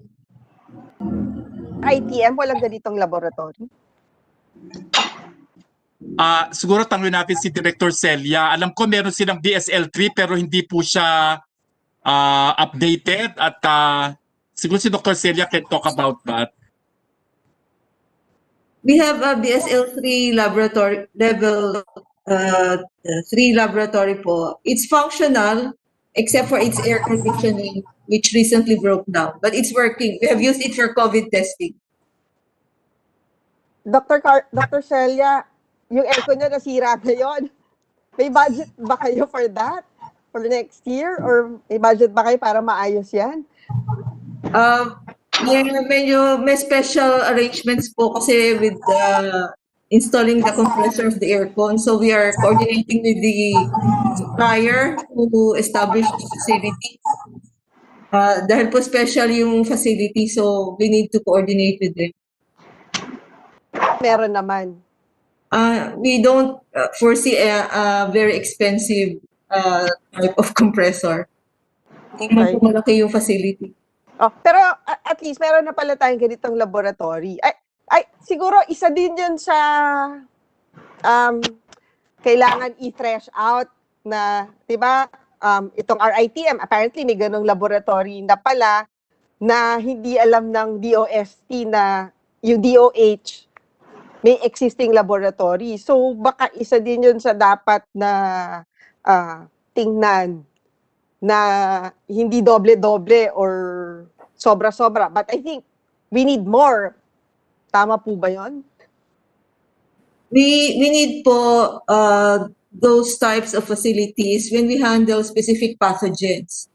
And considering that we are seeing more of these emerging infectious diseases, it may be good to have another 1 or 2 facilities. Actually, Dr. Carlos, sa tingin niyo ba yung mandato ng RITM nagagawa niyo na? Sa tingin ko po, nagagawa namin ng mabuti, hindi lang nagagawa. Kanya po, we are limited by our resources, and you probably have observed how we responded to the COVID outbreak, how we put up the labs in a short time, how we tested all by ourselves the first 2 months, and so many other technical things that we have done for the country during the past outbreak. Actually, Doc Celia, hindi nga lang sa COVID even yung sa polio, 'di ba? On your own initiative, yung sa surveillance, kaya nalaman natin na it's back. But yun na nga ayaw natin, you've always been underfunded, tama po ba? More or less po. Kaya hindi nyo nagagawa talaga ng buong-buo yung mandato na binigay sa inyo. Tama po ba? Nagagawa po if we get additional funds, yung sub-allotments. Like this COVID outbreak, we received many sub-allotments, and that includes the funds from Bayanihan. So we were able to expand our services. Yun nga, Dr. Shelley, parang naaalala ka lang kasi may nangyari pandemic. But siguro pagtapos na yung problema natin sa COVID, unti-unti ka na namang makakalimutan at unti-unti na namang mababawasan yung pondo na binibigay sa'yo. And we want to avoid that with this VIP na kumbaga hindi niya talaga magagawa yung mandato niya because at the end of the day, hindi pa rin siya pinopondohan katulad ng ginagawa sa inyo sa RITM. Ang tingin ko po, the country has to have a preparedness plan, a very good preparedness plan once and for all, so that it will be prepared for whatever disasters or biological events that may come our way in the future. Kasi po, many developed countries have those, and therefore, like Korea po, they have prepared a very good preparedness plan, Singapore, Hong Kong, and so they were able to respond well during this outbreak. Tayo po, nagkumahog po tayo kasi hindi po tayo ready. Hindi po naging maganda kasi masyado po tayong nahirapan dahil nagkukumahog po tayo. Because it's a question of funding din, Dr. Celia. Opo. Pero yun nga, let us have the plan, the preparedness plan. Tapos meron din po yung isang bill, yung Health Security Act yata. I think that is a very good proposal. So the two, the Health Security Bill and the preparedness plan should go together so that we are better prepared the next time an epidemic occurs. And yung VIP can be a component of that health plan. Opo. The VIP can be part of that. We have enough or adequate facilities for response. Tama po yun. Madam Chair, let me, on a separate note, let me just thank and commend Dr. Celia and also si Mr. Vince Dizon for ramping up the testing capability of our country. Despite the, tama si Dr. Celia, despite the rushness of the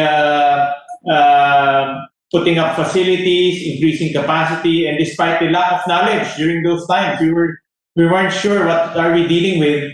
We managed to ramp up capacity and in turn help the LGUs and help our constituents manage the spread of the virus. I use the word manage because it's very difficult to totally eliminate this to zero. But if you can manage it day by day, slowly, and with a lot of care, we can actually go back to our normal lives as soon as possible. So I'm very happy when I saw that our new cases are now falling below 1,000. And I think that is the fruits of the hard work of IRTM and also Mr. Vince Dizon in putting up the necessary testing capability. So I just want to thank them and take this opportunity.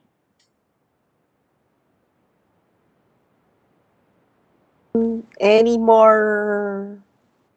Meron pa ho bang gustong magsalita? Thank you rin po kay Senator Gatchalian.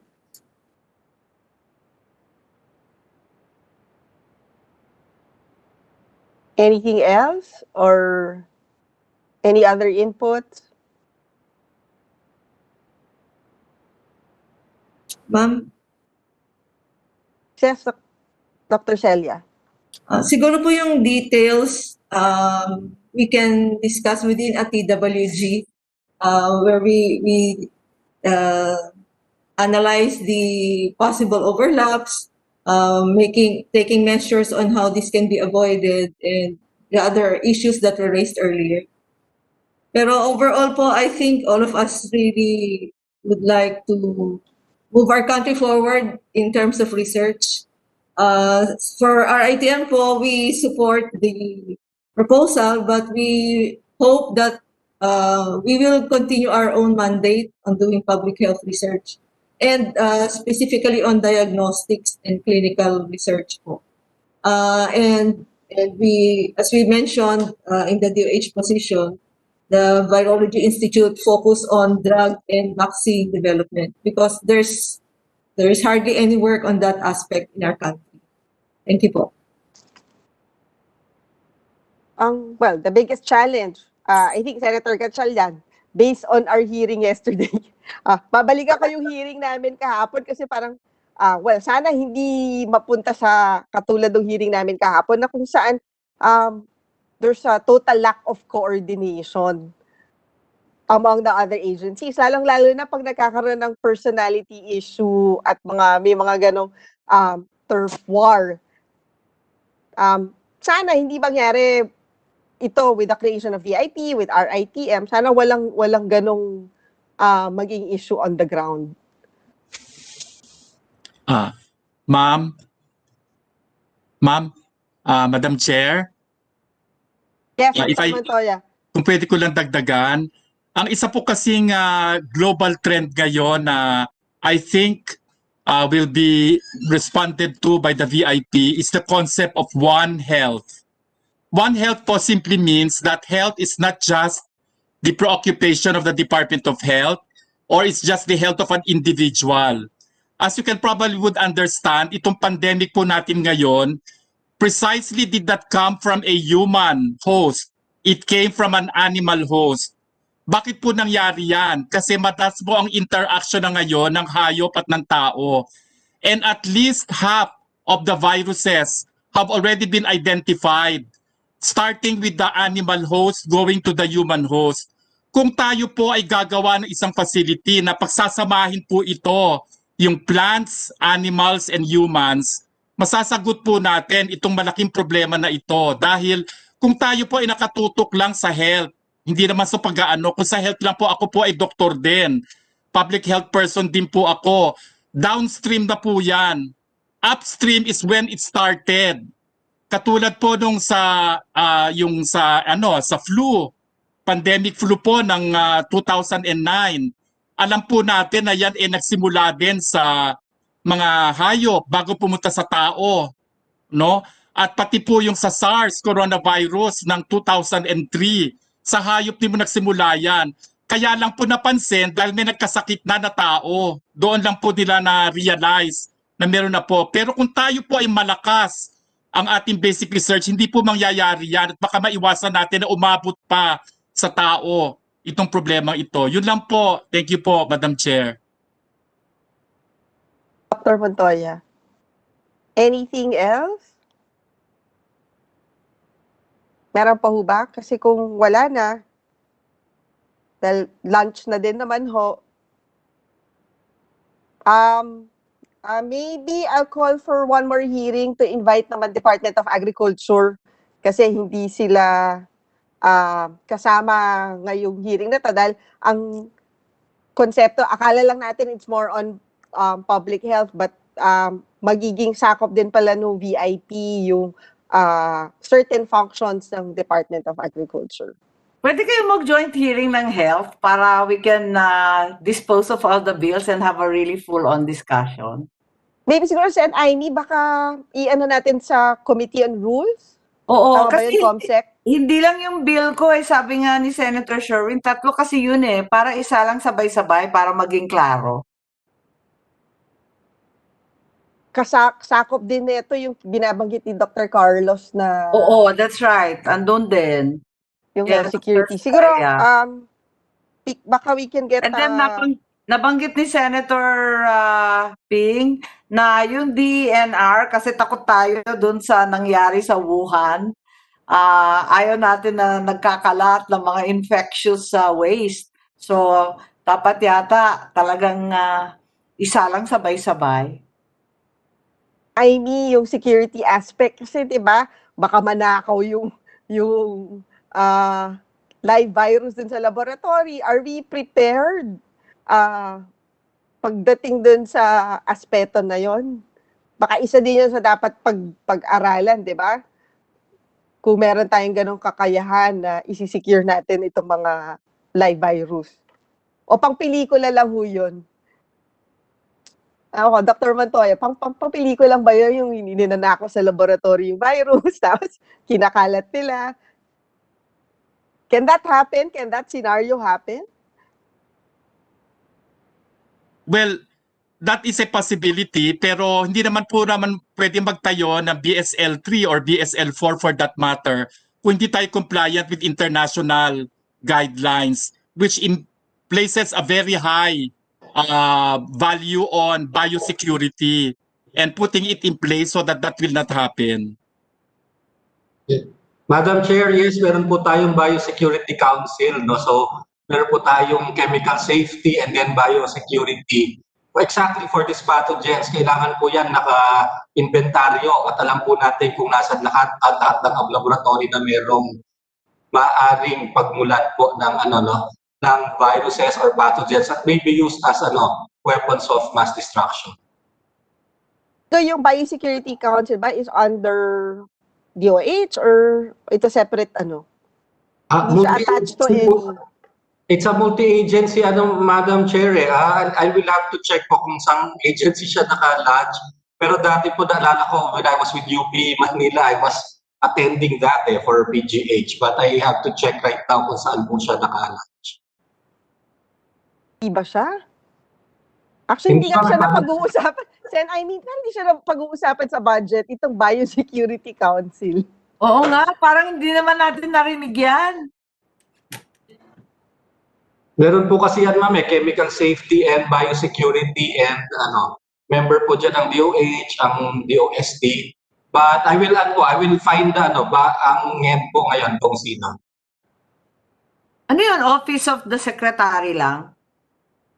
Ma'am, sir, ano po siyang multi-agency council committee, tas nagro-rotate pagkakalala ko po, nagro-rotate ang head. There was a time, until last year, it was DOH and FDA that was handling biosecurity, the council. But tingnan ko lang po kung nag-rotate na. Usually po kasi DOST kasama namin dito sa mga ganito.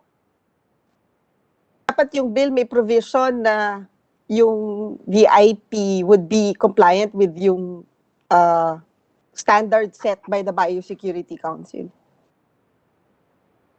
Madam Chair, andun po ma'am, nakakonsider po yung biosafety and biosecurity po dun sa bill. Sila parang may authority yung council over VIP. Kasama no sa bill yun? Kino-consider po namin yan, Madam Chair po, yung biosafety and biosecurity. Kasi yung VIP will follow yung World Health Organization guidelines on putting up a virology laboratory. Diba, apparently meron tayong Biosecurity Council. So kung ano yung policy that would be implemented by the council, dapat magiging compliant yung VIP. Apo, I mean, ganun apo. mo ba yung, I mean, that should be the setup. Yes po.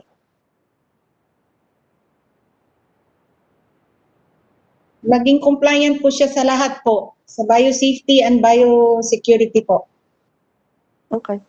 Siguro with that, I would like to thank everybody, si Senator Amy, Senator Marcos, Senator Lacson, Senator Gatchalian, for attending this morning's hearing, Secretary De La Peña and the whole DOST family, pati na rin RITM and si DG Domingo. With that, I would adjourn this meeting. Yun lang po, and thank you very much. Thank you very much. Siguro I would Salamat also po. call Maraming salamat. Thank you, ma'am. Chair. To ask you Yes, ma'am. Committee on Rules on how we Yes, can ma'am. merge yung hearing with DOH. The health bills, ma'am. Okay. Yes. Okay. Thank you. Maraming salamat Sige po. Thank you, ma'am. Thank you, ma'am. Salamat po. Thank you Pero very huwag kayong much. magalit sa akin, ha?